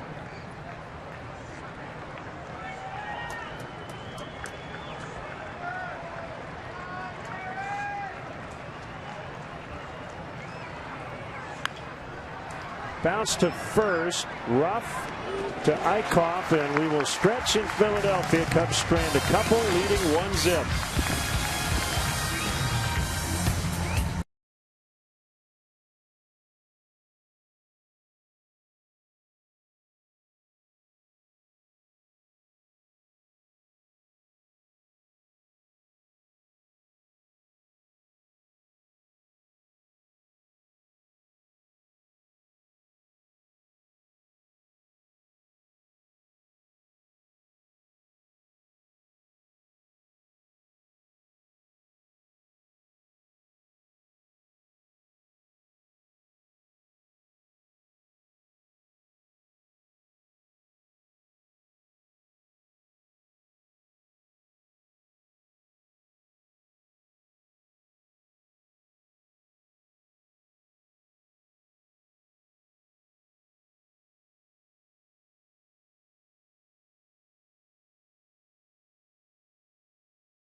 The #1 app for live baseball. Enjoy live look-ins, highlights, replay reviews, scores, StatCast, live radio broadcasts, and more. Get MLB.com at bat now.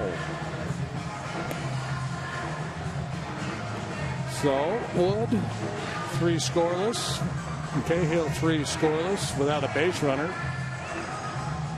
Looks like we've got a couple of changes on the middle of the diamond as Addison Russell is into play short and Javi Baez over to second.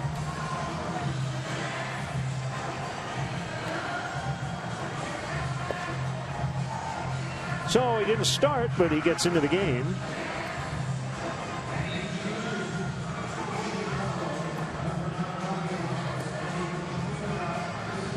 Grimm will have middle of the order to contend with here.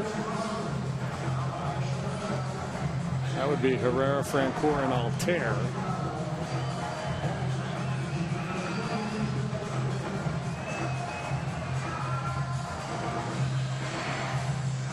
So Cespedes hit a home run again tonight. Gosh, I know. how many is that now? 16, I believe, since he joined the Mets. What, 39 games maybe?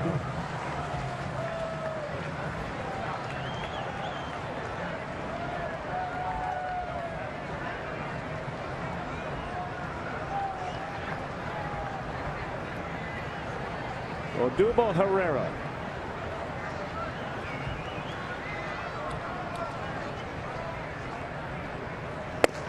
Swing and a miss, 96. Crisp. Yeah, and so we talked about the plight of the Philly hitters here tonight, having to, face all these different pitchers. The lefty Wood and Travis had really good stuff. Then you get Cahill, a lot of sinkers. He had a good changeup. He was reaching 94 with his fastball on a couple of occasions too. But a different look from Grimm, who's mid-90s heater, and then that sharp curveball.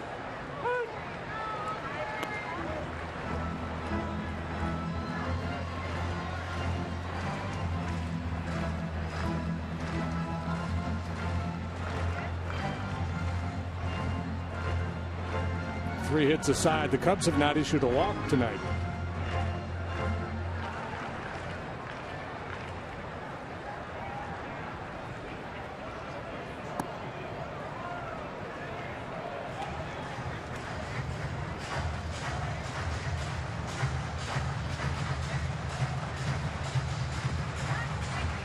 Phillies have not won a game this year when they haven't scored.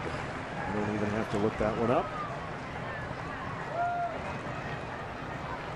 They're 8-60 when they don't get to 4 runs. Yeah, their pitching hasn't won many games for them.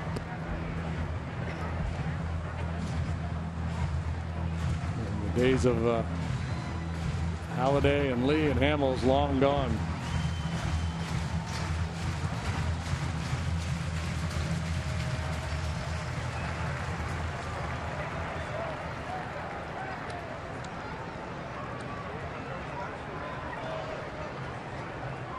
Two the count. Francoeur on deck. Here it is. We will try it again.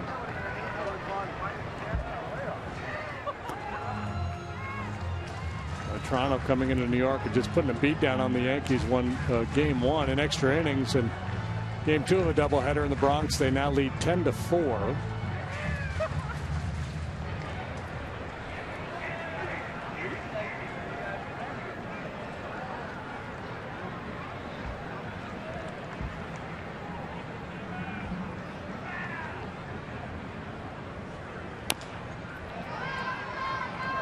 Kick foul.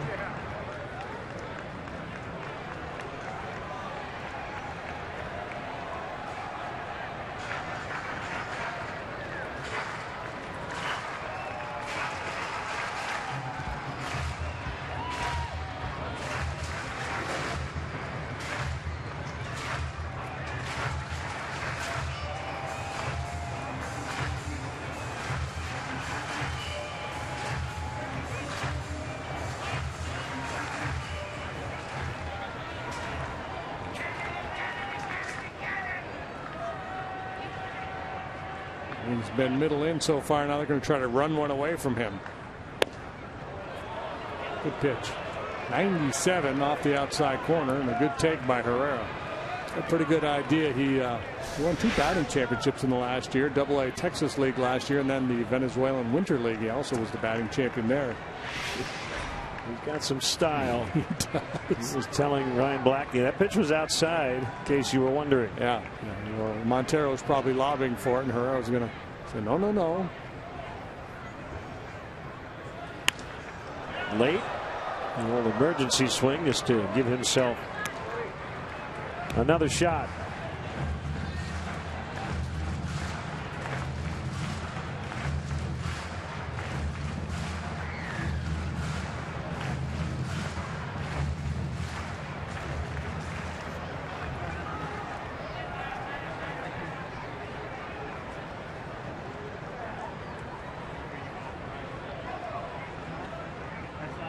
Terrell wants a curveball.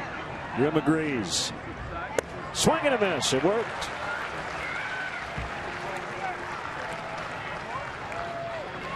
I love it when a plan comes together.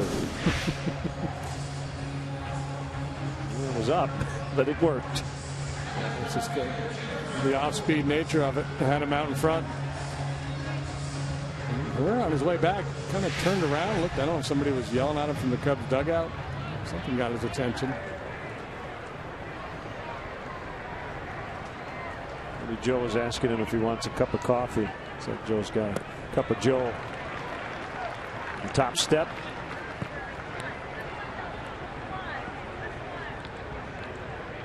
When you go get coffee, you got to ask, right?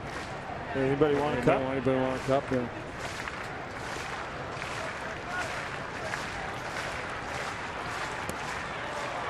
Oh, 2 on Francoeur. He likes to swing the bat.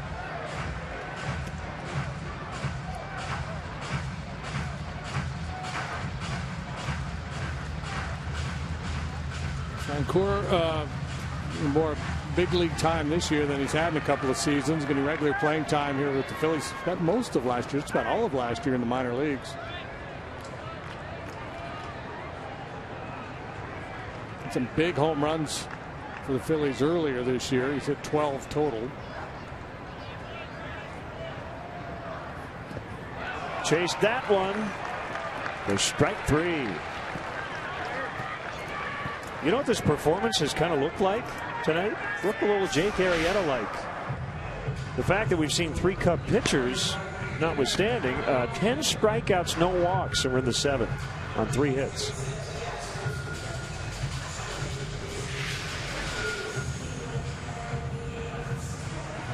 Wood, Cahill, Grimm.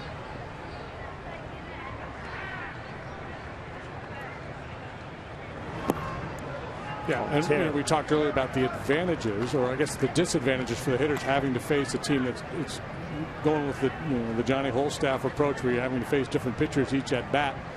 Potential downside, of course, for the pitching team is that one of the guys you run out of there is just having an off night, and you may replace the guy who was pitching well with a guy who's going to spit it up. But all 3 of these guys on top of their game here tonight.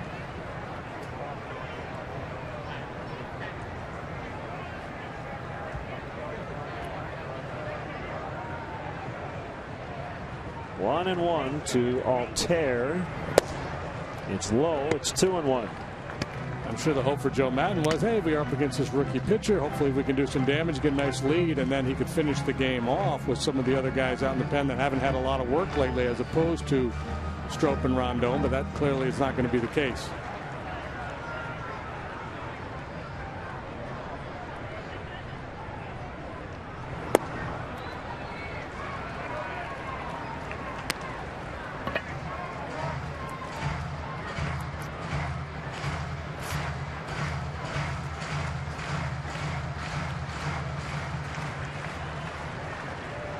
If Grimm can get back in at 3-1. Yep, 3-2.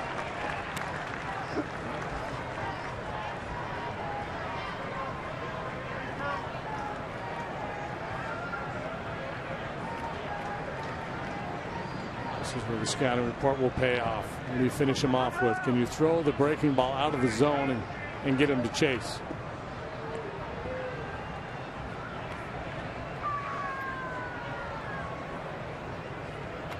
We're about to find out.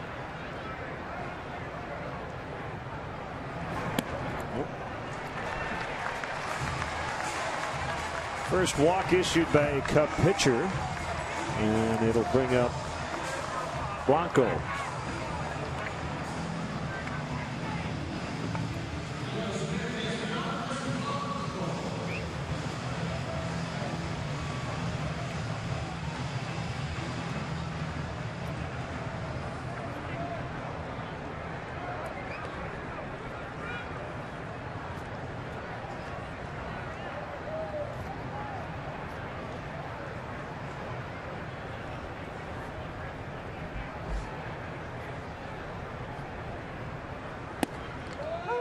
It's a strike.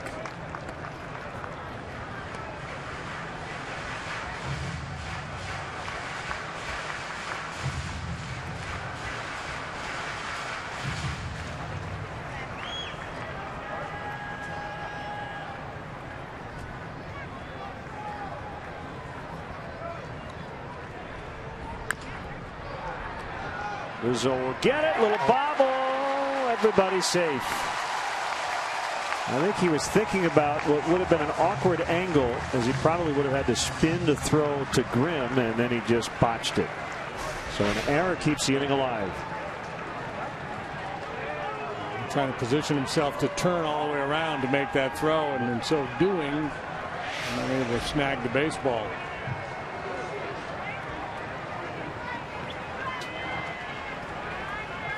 Ryan Howard will bat for Ruff. Howard snapped a career-long 0 for 35 with a 7th-inning double last night in Game 2.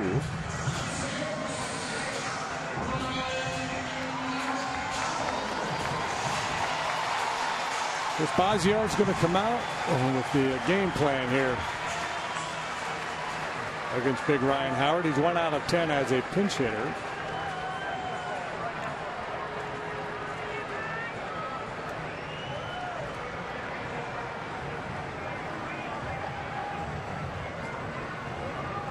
Victor Rondon overpowered him with fastballs in the 9th inning last night.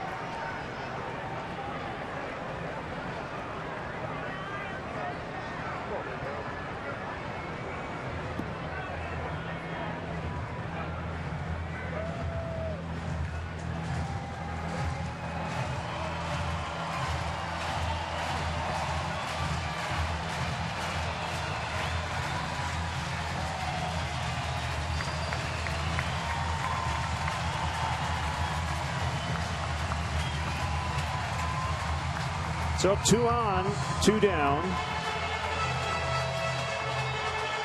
And the rally happening without the benefit of a hit, a walk, and an error.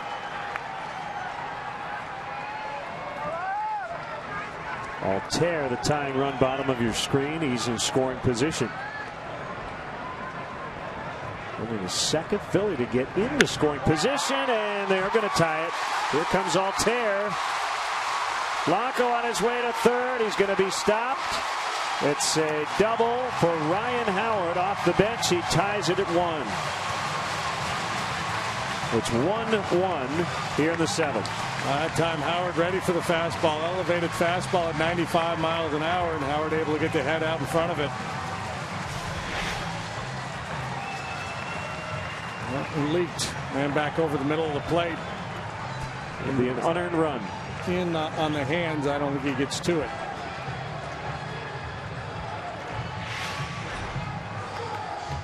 Any issue from Coghlan to Baez, and Blanco would have tried to score. Brian Bogus 7th now for the catcher Rupp. An error committed by Anthony, just the 5th error he has made this year.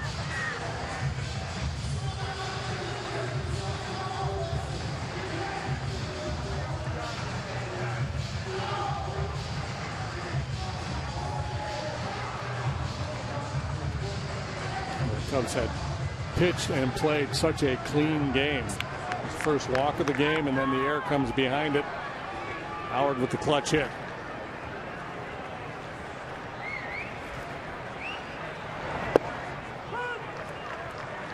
A strike to Bogusevic.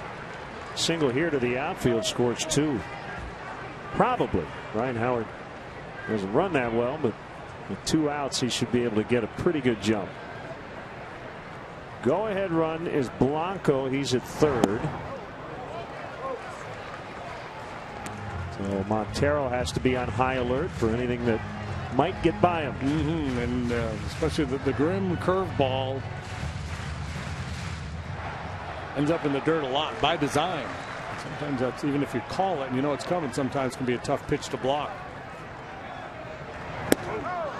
Way inside. And Justin already has 8 wild pitches this year.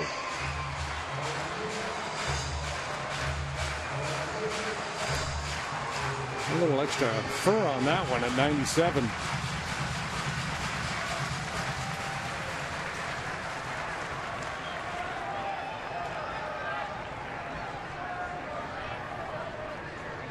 The 2-1.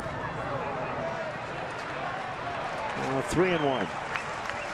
Cody Ashe on deck.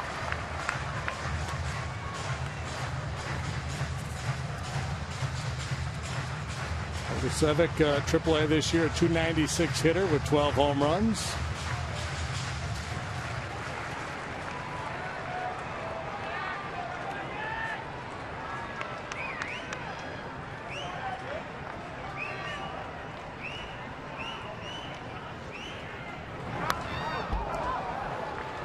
Among the league leaders in the International League was Bogusevic this year. That's a bit of a consolation prize for a guy who's had some big league time. He'd prefer not to be on any AAA leader list. He'd have rather spent a lot more time in the big leagues.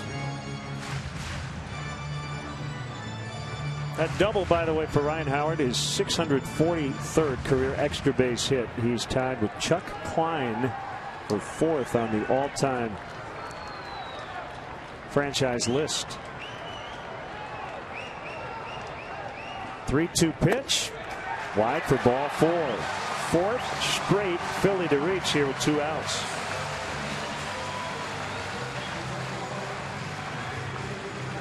Ashe will be called back.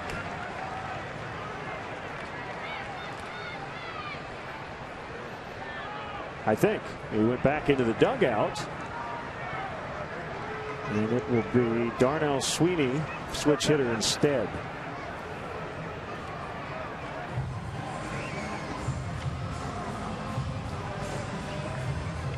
Sweeney will bat for the starting pitcher, Eichhoff.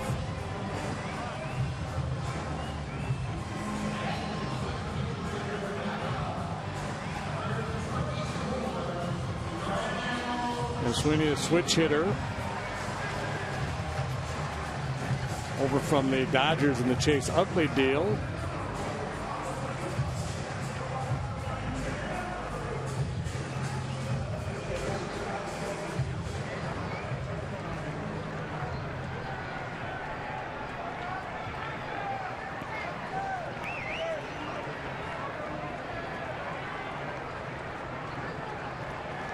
His first big league hit, a pinch hit home run, August 22nd at Miami. Curve missed outside, ball 1. He's a little out of whack with the delivery there. Has become a laborious inning now for Justin Grimm. He struck out the first 2. He walked off Tear on a 3-2. Blanco reached on a Rizzo error, and then the big blow, pinch hit, game-tying RBI double by Ryan Howard. Bogusevic walked. The bases are now full. And the 1-0 to Sweeney. Missed again.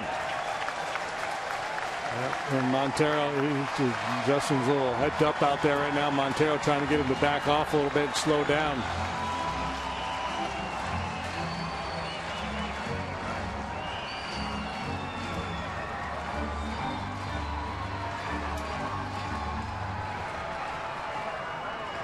I would say the retention rate for a relief pitcher in a situation like this About 5%. In post game say, what did Montero say to you in the 7th with the bases loaded? I got no idea, man. I just nod my head.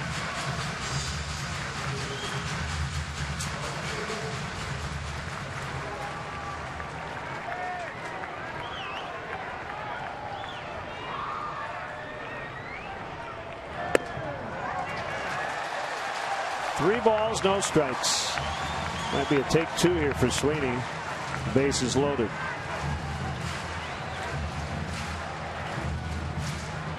Considering Grimm has already walked two and has been all over the place here. 3-1. Sometimes as a pitcher, you're at the mercy of the count, and this would be the situation here. You just got to pump another fastball in there and hope for the best. Nope, almost through it. And the Phillies lead on a bases loaded walk.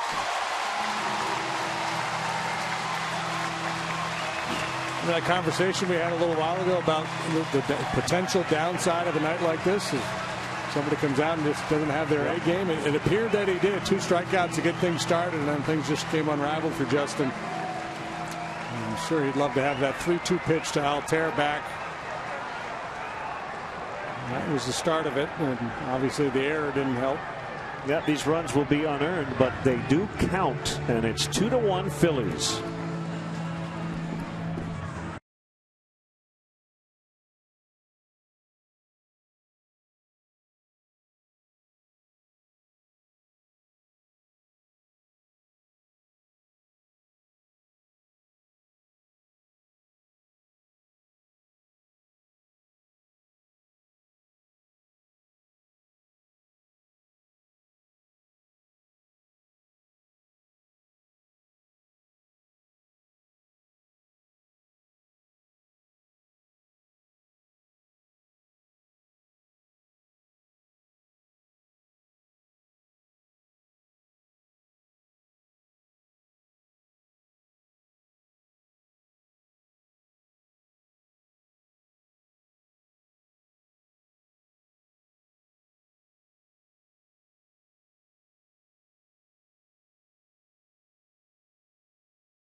This year recalled in AAA Iowa on Monday.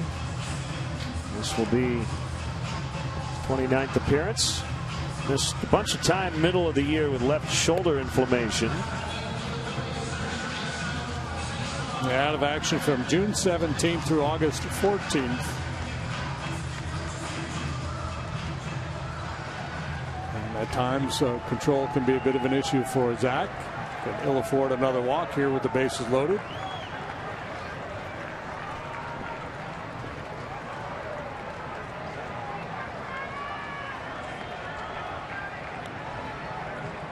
Switch hitting Cesar Hernandez with 3 on.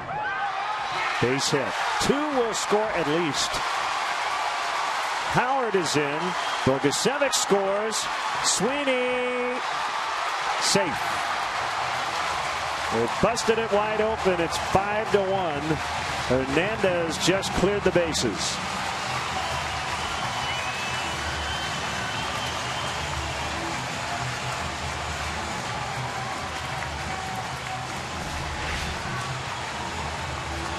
Get over slider. And Hernandez pounced on it.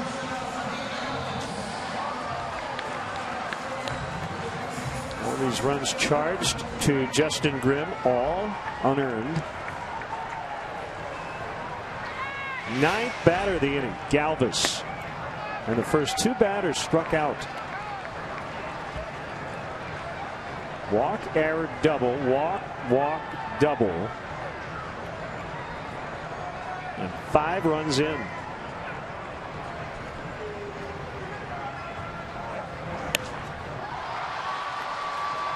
Finally, they'll get out of it. Coghlan makes the catch. Cubs have some work to do late, down 5-1 now.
In the 7th, and Luis Garcia, a right-hander, will pitch here in the 8th, and the Cubs will have the top of their order. Garcia having a nice year out of the Philly bullpen. Throws 2 and a 4-seam fastball. He'll go mid-90s and beyond with the heater, and relies heavily on a slider as well. Has been on the scene here since 2013. This is the first time he's been in the big leagues all year long. 62 appearances for Garcia.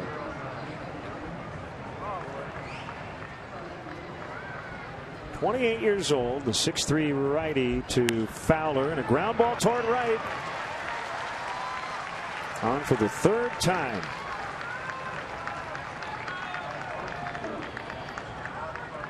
Two walks, now leadoff single as the Cubs look to come back.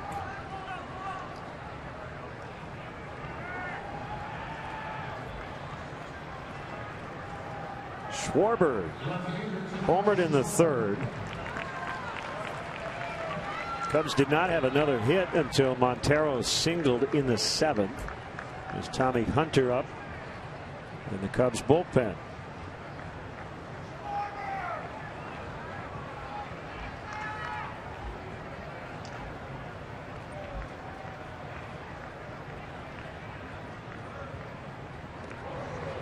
Throw was in the dirt. Howard, who just came in after pinch hitting, able to dig it out.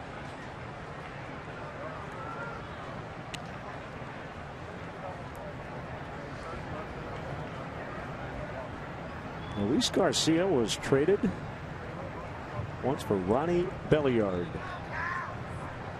2009.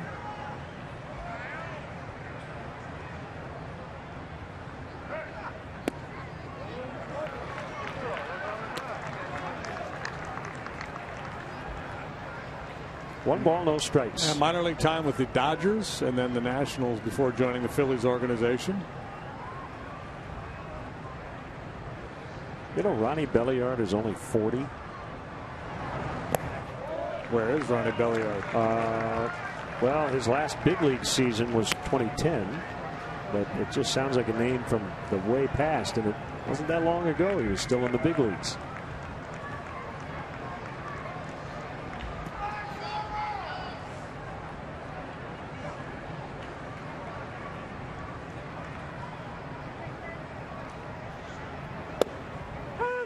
It's a strike, 2-1. Yeah, crisp 96, which Schwarber can handle, though.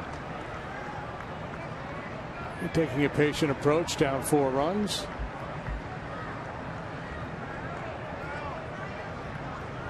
Buchanan opting not to match up with lefties here with Schwarber, Coghlan, Rizzo do. 2-2. That's not unusual. We get to this stage of the game. Most managers have identified an 8th inning guy in the closer. The closer now for the Phillies is Ken Giles.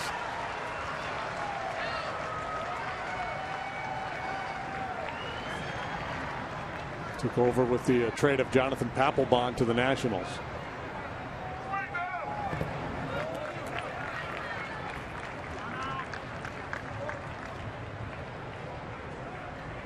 Full count on Schwarber. We're in the 8th.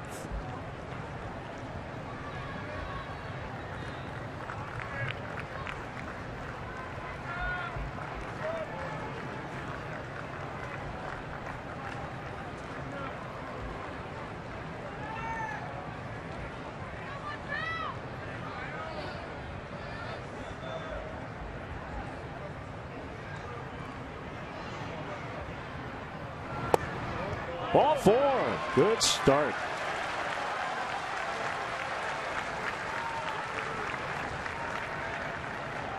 A good smart approach here by Schwarber. This is a guy that's hit 3 home runs in the last 2 days. Instead of just going up there airing it out, trying to be a hero, he just had a very smart approach and didn't get overly anxious and accepted the walk.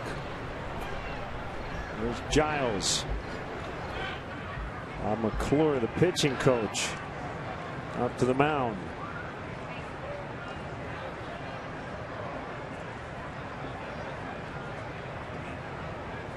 Coughlin's due for a blooper to fall in. Smoked it twice tonight for outs.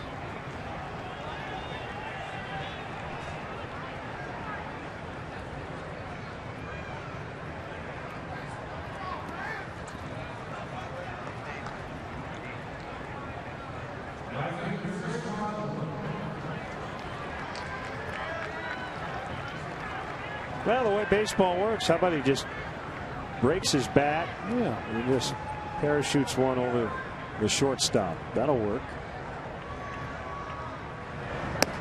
Outside, ball 1.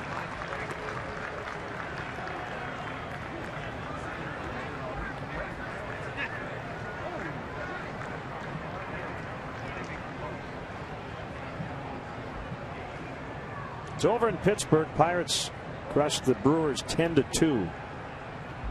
They gained a game and a half today on the Cardinals. Only 2.5 out in the division. 1-1 to Chris.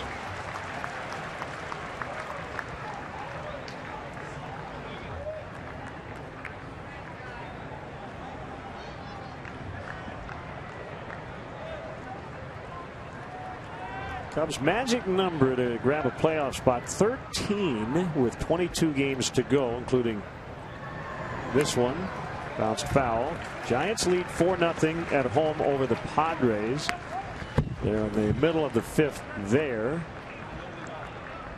Cubs are 10 full games ahead in the loss column, 9.5 games in the standings ahead of the Giants.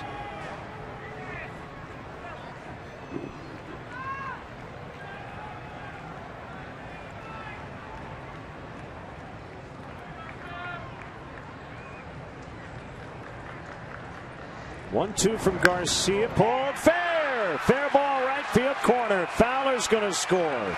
Schwarber to third. Gary Jones is going to send him.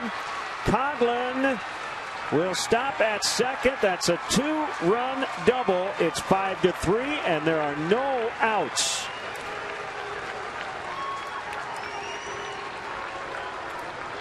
Well, Coghlan finally rewarded. Third really good swing here tonight, and this time he was able to yank it down the first base line for extra bases, and here come the Cubs. And here comes the closer.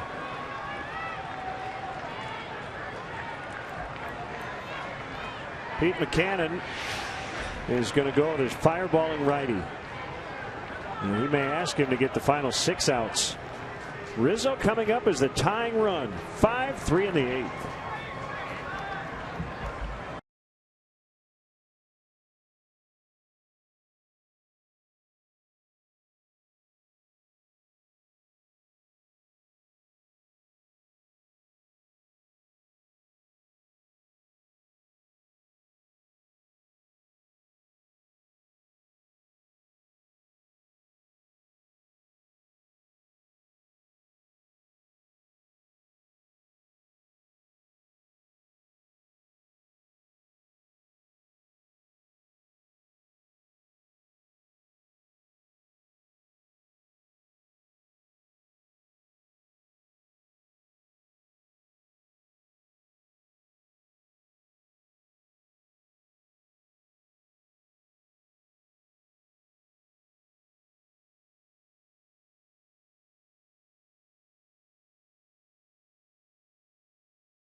He got loose very quickly out there and try to get Phillies through this jam here in the 8th. And the guy who committed the big error in the bottom of the 7th will come up as the tying run, Anthony Rizzo.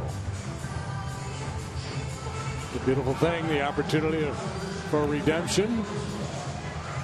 Gomez, we saw him yesterday. Boy, he was brilliant in game 1 of the doubleheader yesterday. Pitched a scoreless 8th. 3 up, 3 down, all the strikeouts swinging.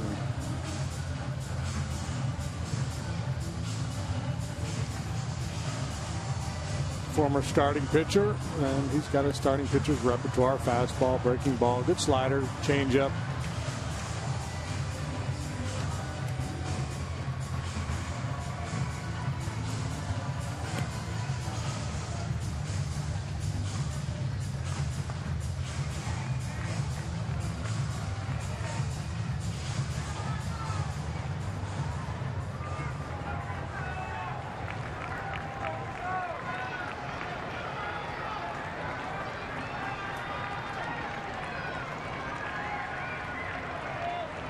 Really have a shutdown lefty out there now. Jake Diekman would have filled that role, but he was traded along to the Rangers with Nicole Hamill's deal.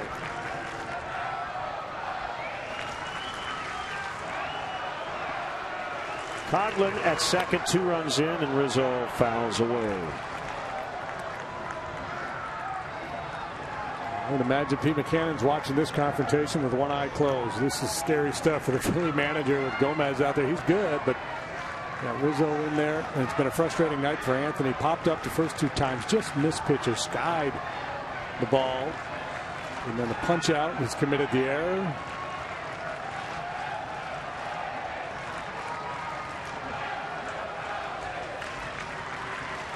Great players seem to find a way to make amends. He just got hit. 4th Cub to reach to start the 8th. His chance to do something heroic is gone, but he keeps the line moving. They're trying to crowd him, trying to feel that come on back 2-seam fastball, and almost threw it too far in. Never had a chance to work its way back. If the alternative is to let it leak back over the middle of the plate, you'd probably prefer to do that. 26th hit by pitch for Rizzo leads the majors. Another guy looking for a little redemption here tonight.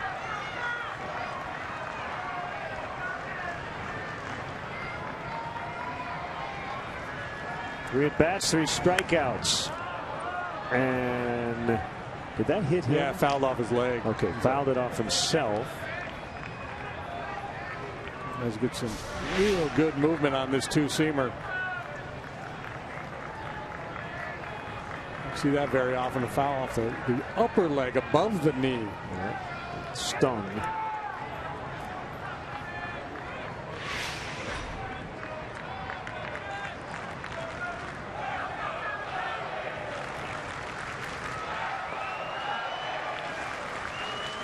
So some drama here late. Phillies got 5 in the 7th. Cubs answering back. Swing and a miss. 0-2 to Bryant. 2 on, 2 in, nobody out. 3 hits in the nightcap last night for Bryant, including a long home run to straightaway center field.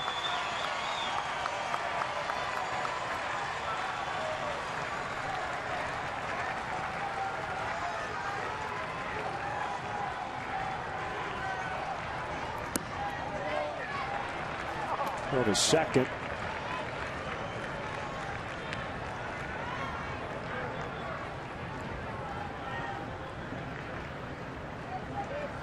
It's Eric Kratz back at the plate.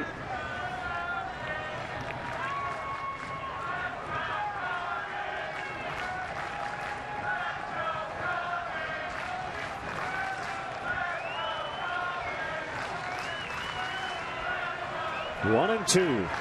The kick, the pitch. It's low.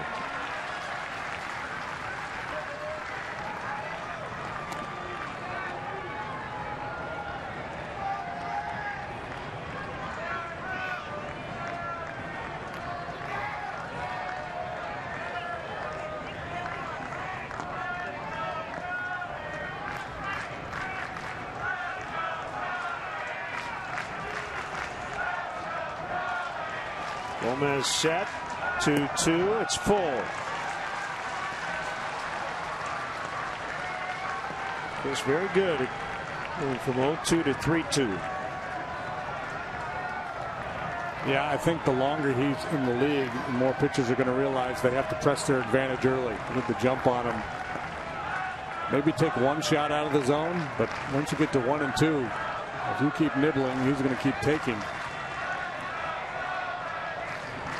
Big pitch coming up. The 3-2 to Bryant. Hooked into the corner. Fair ball. Here comes Coughlin. Rizzo to third. Bryant to second. It's a 1-run ball game.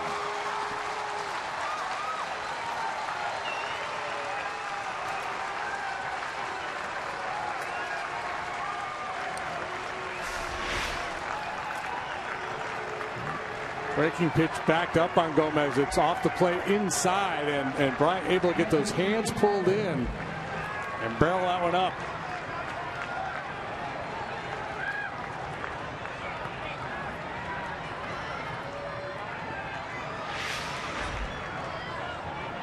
That's just reaction hitting there. Still nobody out. 3 runs in. It's a 1-run game. Infield in, second and third, and Montero fouls out of play. And Pete Buchanan, you know, he's gone through Garcia's got Gomez in here. Giles will be next if he can preserve the lead, and that's exactly what he's trying to do here. He's willing to give up the go-ahead run on a base hit here to try to cut off the tying run with that infield pulled in.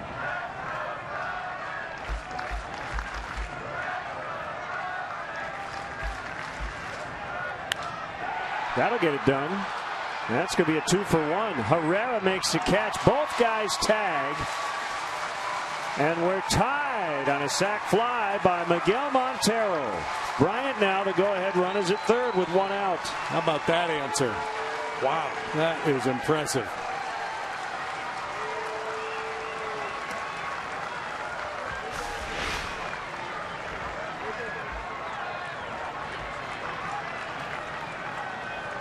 And if you need a fly ball, Montero's a good guy to have up there. He's very adept at doing just that.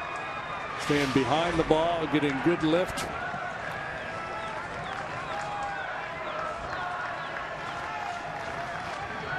Well, the relentless nature of this offense when it's at its best has shown up here in the 8th inning against Garcia and Gomez. Infield in again against Baez. 3 infielders to the left of second. I thought Giles was coming into the game, and it was not. It was Gomez, but you could have made a case to bring in your closer to try to navigate through this 8th and then figure out the 9th later. The 1-0. He was tardy. 1-1. Or possibly give Giles the 8th and the 9th.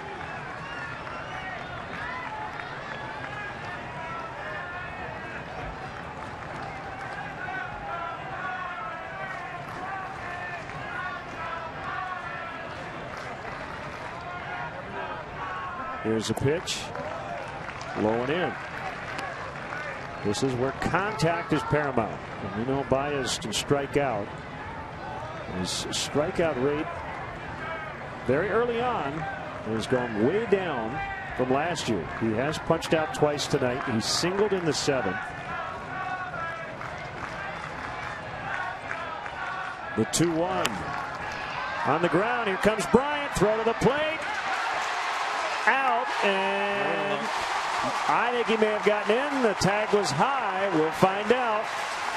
Joe's not even going to bother reviewing it. He's just going to let's go in the 8th inning. This is a huge run, and let's review it.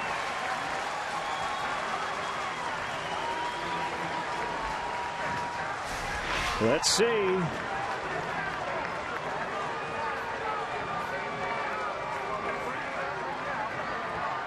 Out. Yeah, and you had that shot at Davey Martinez telling Joe Madden out. Now Joe might be out there arguing that he didn't ask for the reviewer. Maybe he's telling collision play. Yeah, blocking of the plate.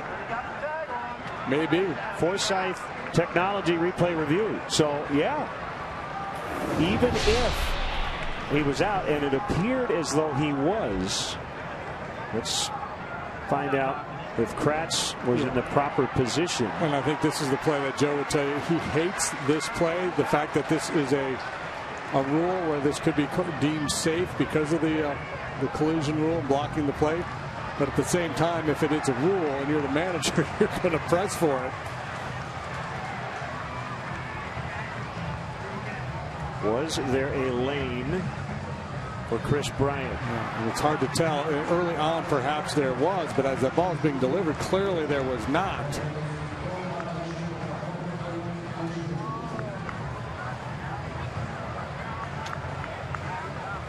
I have not seen this play overturned this year on the. No, we have not. And after they tweaked the rule, it feels like it has been handled in a common sense fashion, but I could not tell you whether or not Kratz legally was where it should be or not. They're showing another look of it here on the big board in the ballpark. Initially looked like he was set up in front of home plate. See if we can slow it down right here. It looks like he's giving him the back corner initially, and then the throw pulls him into the baseline. Based on that look, I'm guessing the out call is going to stand. It just looked like a good baseball play there. It looks like if they're going to overturn it, it would be because of no lane. It appears as though he was tagged before he got the foot on the dish. So there are two parts to it, and it may take a while. Oh, here we go. Big call. Out. So we remain tied. That's a huge second out.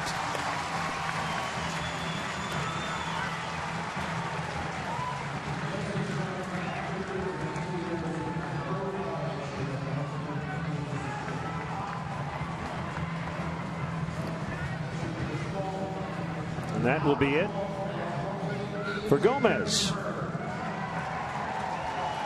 5-5 in the 8th.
Hard thrower.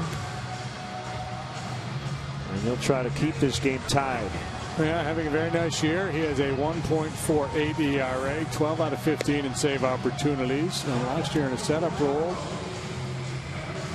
he had a 1.18 ERA. Well, he's been good for a couple of years now. Last year, his first year in the big leagues.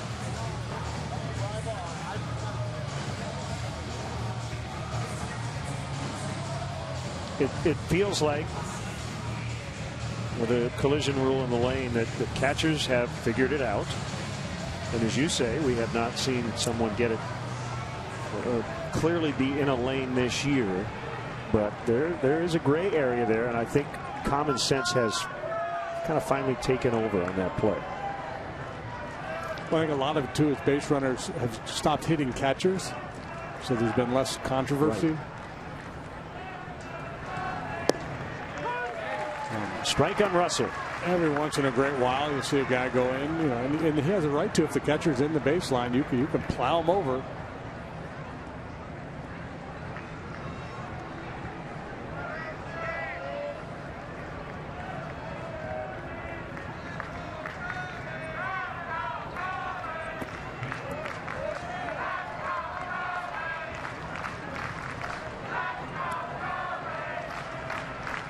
One and one. Russell with his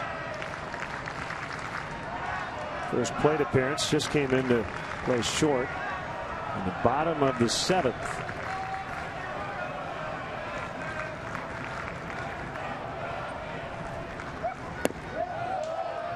Giles not as tall, but a similar arsenal, a similar look to Brad Lidge, the closer for the World Series champion Phillies a few years back.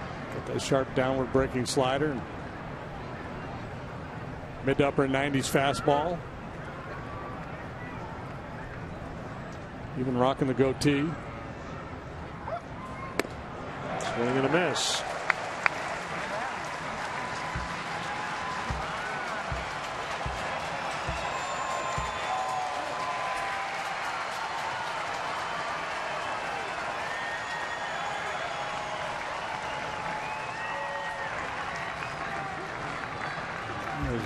There he goes, getting a little bigger lead. There he goes. Swing and a miss, strike three, and the inning is over. But the Cubs tie it. They put up 4, and it's 5-5 in the 8th.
To the bottom of the 7th, and all of a sudden we're in the bottom of the 8th. It's 5-5.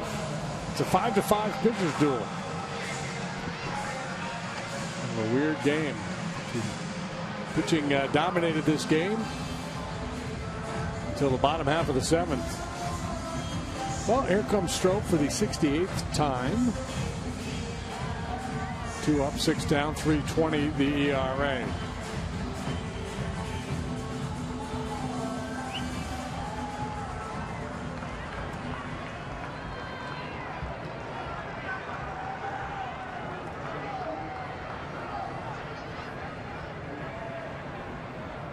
Got the 3rd out in the 7th of game 2 of the doubleheader last night.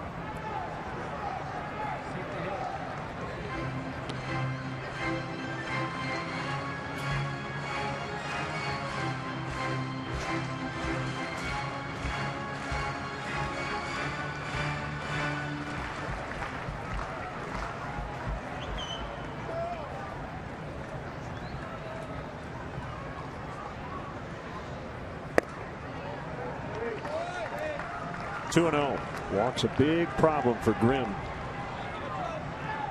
in the 7th. He walked 3, including 1 with the bases loaded.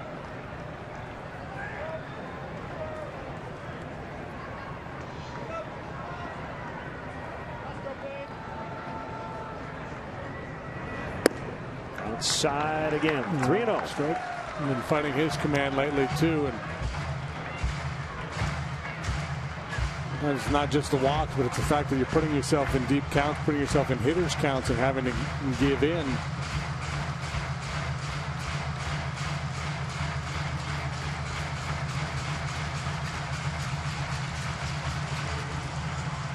Pitched twice in St. Louis, didn't throw the ball particularly well the first time, and really struggled the next time out. Allowed 2 runs on a hit in the 3rd of an inning. Also walked a man in that game.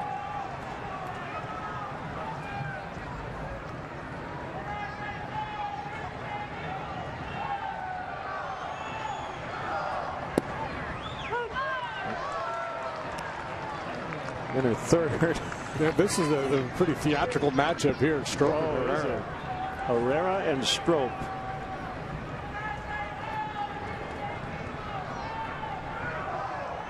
It was a little bit like pro wrestling. That deflects off Strop. Backhanded by Baez. And they get him. And Herrera can't believe it. That ball is ticketed for center field. It'll go 1 to 4 to 3 instead, and Strop's okay.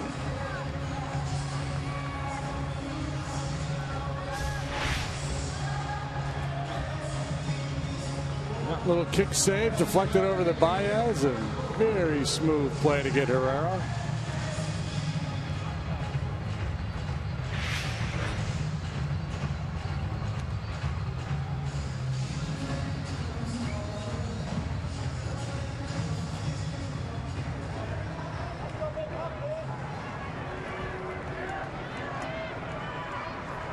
Vancouver 0 for 3. Swing and a miss on the slider.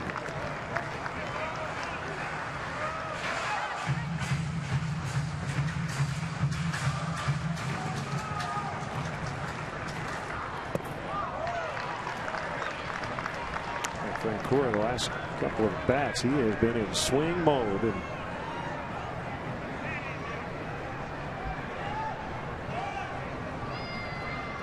And he better be ready to hit because Strop's ready to go. Yep. Swing and a miss, strike 3.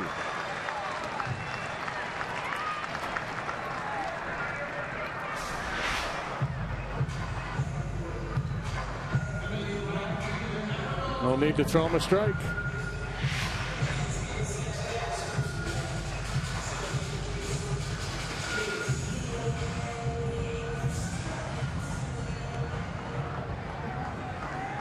Altair's walk last inning is what started it all for the Phillies with 2 outs.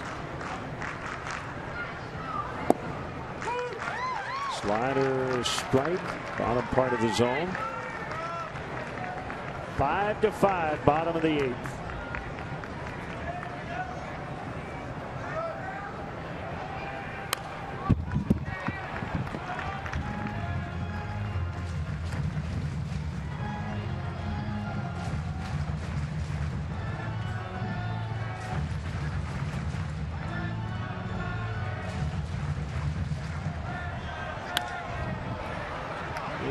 sending Coghlan in a few steps, and Strop goes 1, 2, 3 in the 8th. Let's go to the 9th. It's 5-5.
Rain. And the Cubs will try to get it done here against Giles, who got out of the 8th inning, striking out Addison Russell. Yeah, we've been lucky after the first delay. We thought there might be more coming, but there has not. We've played continuously through. Weather's been good. The baseball has been entertaining.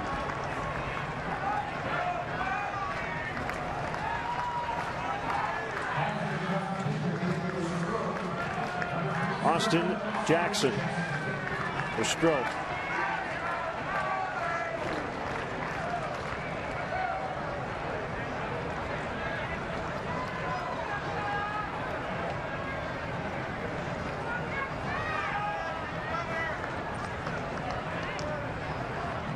Righty to righty. 96 but low.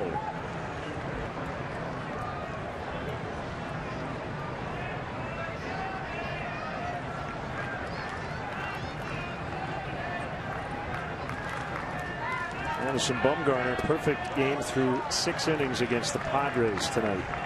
San Francisco. The Giants have to know the Padres at least once a year, don't they? They've been part of the deal. 7-0 San Francisco.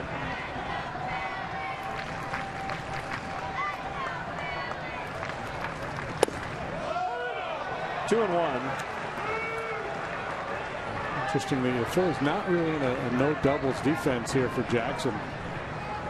Tie game of the 9th. A lot of managers would have his corner guys on the lines, and the outfielders deeper than they are.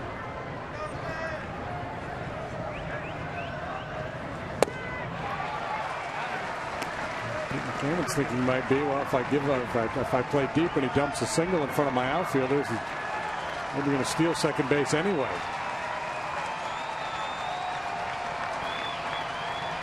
Two and two on Jackson. Giles from the stretch with nobody on.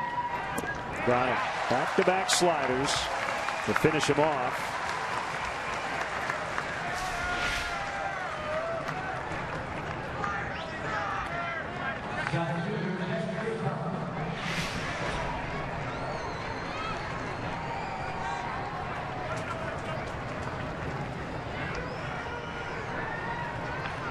By the look of that, could be Rondon either way. Either Cubs have the lead or we stay tied. And I think that's the right play. Some managers on the road, they will save their closer only for when they have the lead.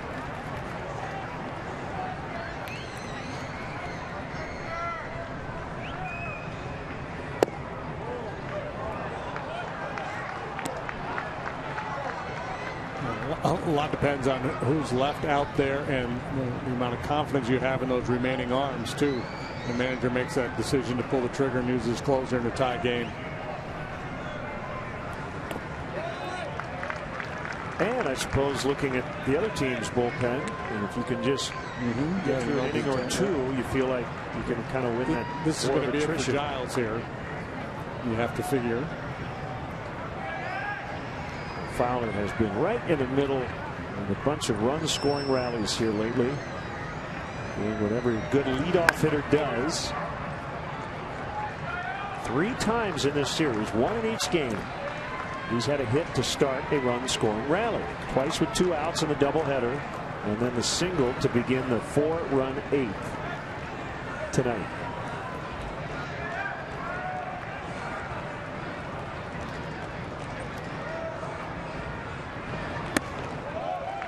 Yeah, and the beauty is, we talk a lot about the on-base skills and his ability to get things started, but he can also drive himself in. He's hit 17 home runs this year.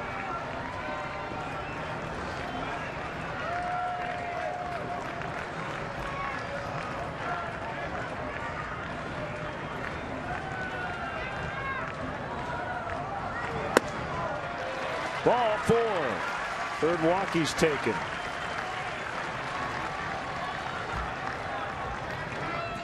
You're right about Ken Giles, man. Brad Lidge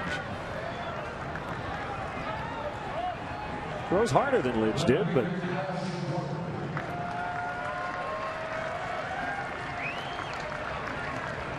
Kyle Schwarber, 1 for 3, a home run, a walk, 2 runs scored.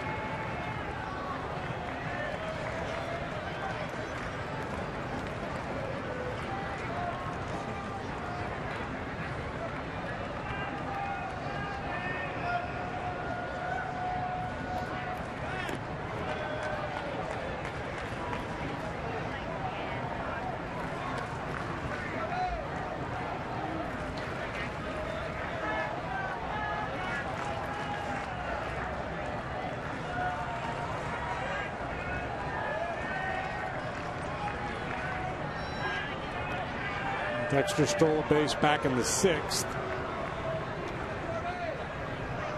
One where he went in standing.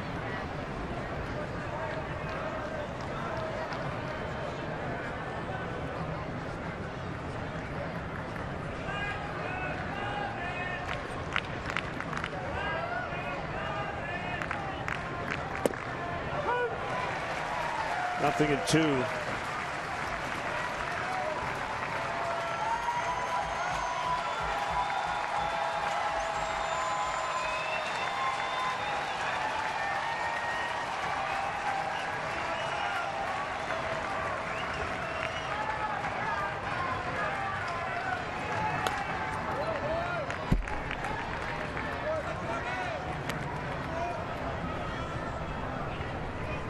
Mets a winner in Atlanta.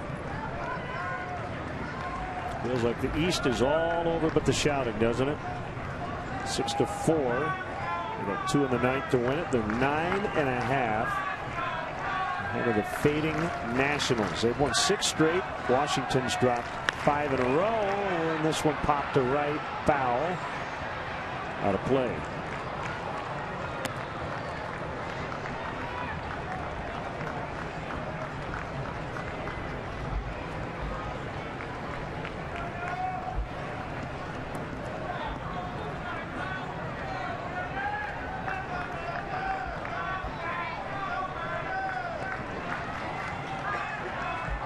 Fowler at first, 1 out, 2 strikes on Schwarber. Make it 3.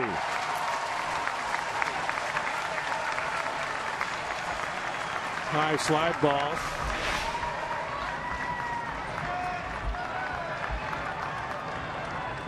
There's one when the hitter walks back. Thinking to himself, how did I miss that one? Yeah, it's interesting with the recent developments. The Cardinals now with one of the smallest leads in all of baseball.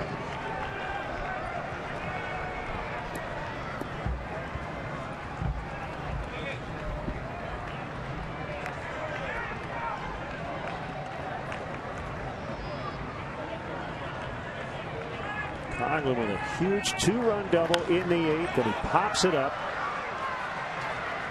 Third base dugout side, and right in front of it, Blanco makes the catch.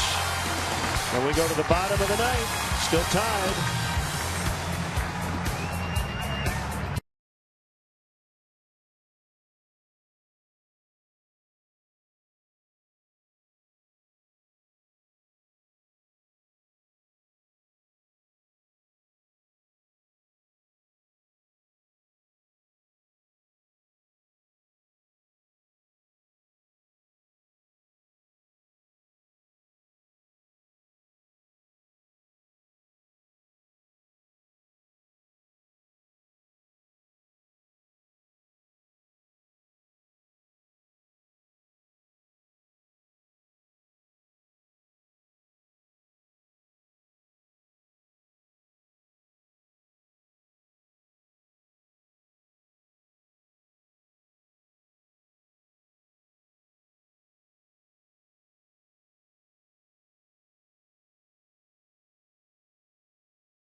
Jackson stays in after pinch hitting. He's now in right.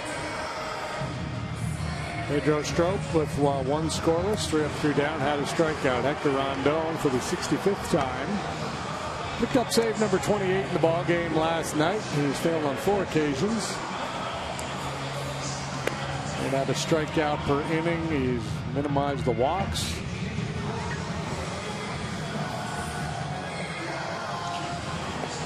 In all likelihood, Giles is done here, so Rondon's job post to 0 here and gives the Cubs a chance to get something done in the 10th.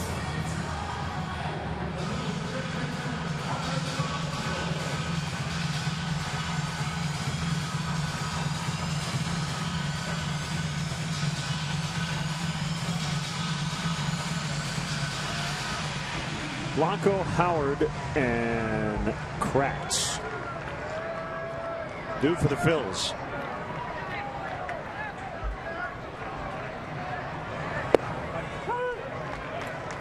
Strike 1 to Blanco.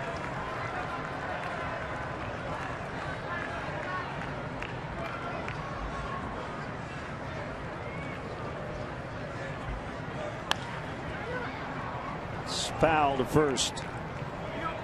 Last time Blanco was up, he softly hit one to first. Rizzo couldn't handle it. That kept the Phillies alive in the 7th. They would go on to score 5 times before the Cubs came back to tie it with 4 in the 8th.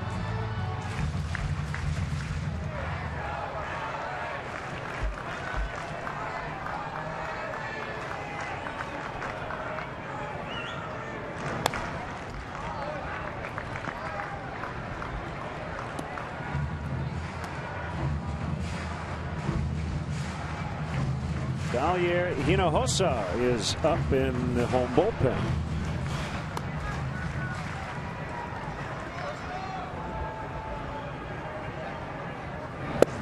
Swing and a miss. Strike 3. Got him on a heater.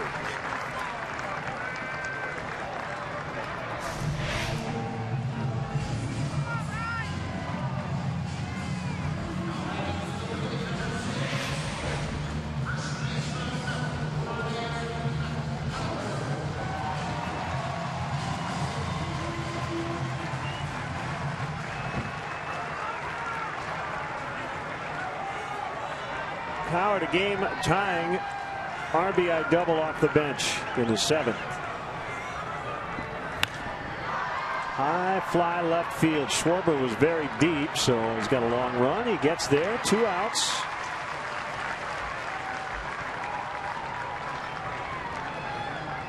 Nice to get the big fella with just 1 pitch.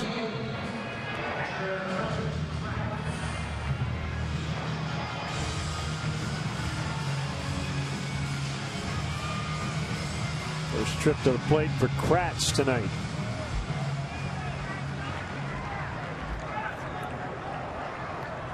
Eric Kratz. Ball 1 outside. Second tour of duty with the Cubs, or the Phillies rather. Parts of 11, 12, and 13 before moving on to Kansas City and Toronto. Kansas City earlier this year, now back with the Phillies. Pennsylvania native. 2-0. 4 ABs with Kansas City, 7 so far here with the Phils.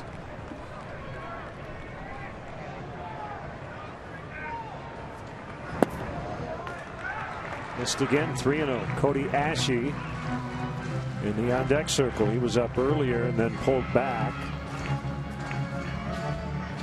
before he was announced. Yeah, Kratz, the most playing time he's had in the big leagues came in 2013 with the Phillies. Had 197 at bats. He hit 9 home runs that year. Lifetime .218 hitter.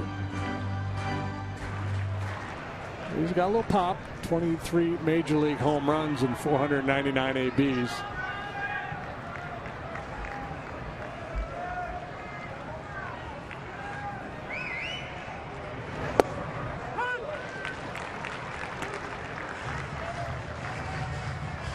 Three and 1. Looked like he did not have the green light. If he did not find that to his liking. Ball 4.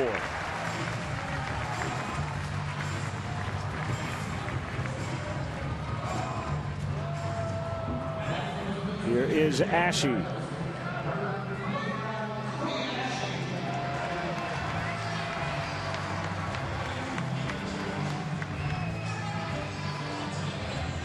Pete Buchanan has Carlos Ruiz available on his bench. If he opts to pinch run for Kratz here, maybe he'll wait and see if Kratz gets into scoring position. Then he might pull the trigger.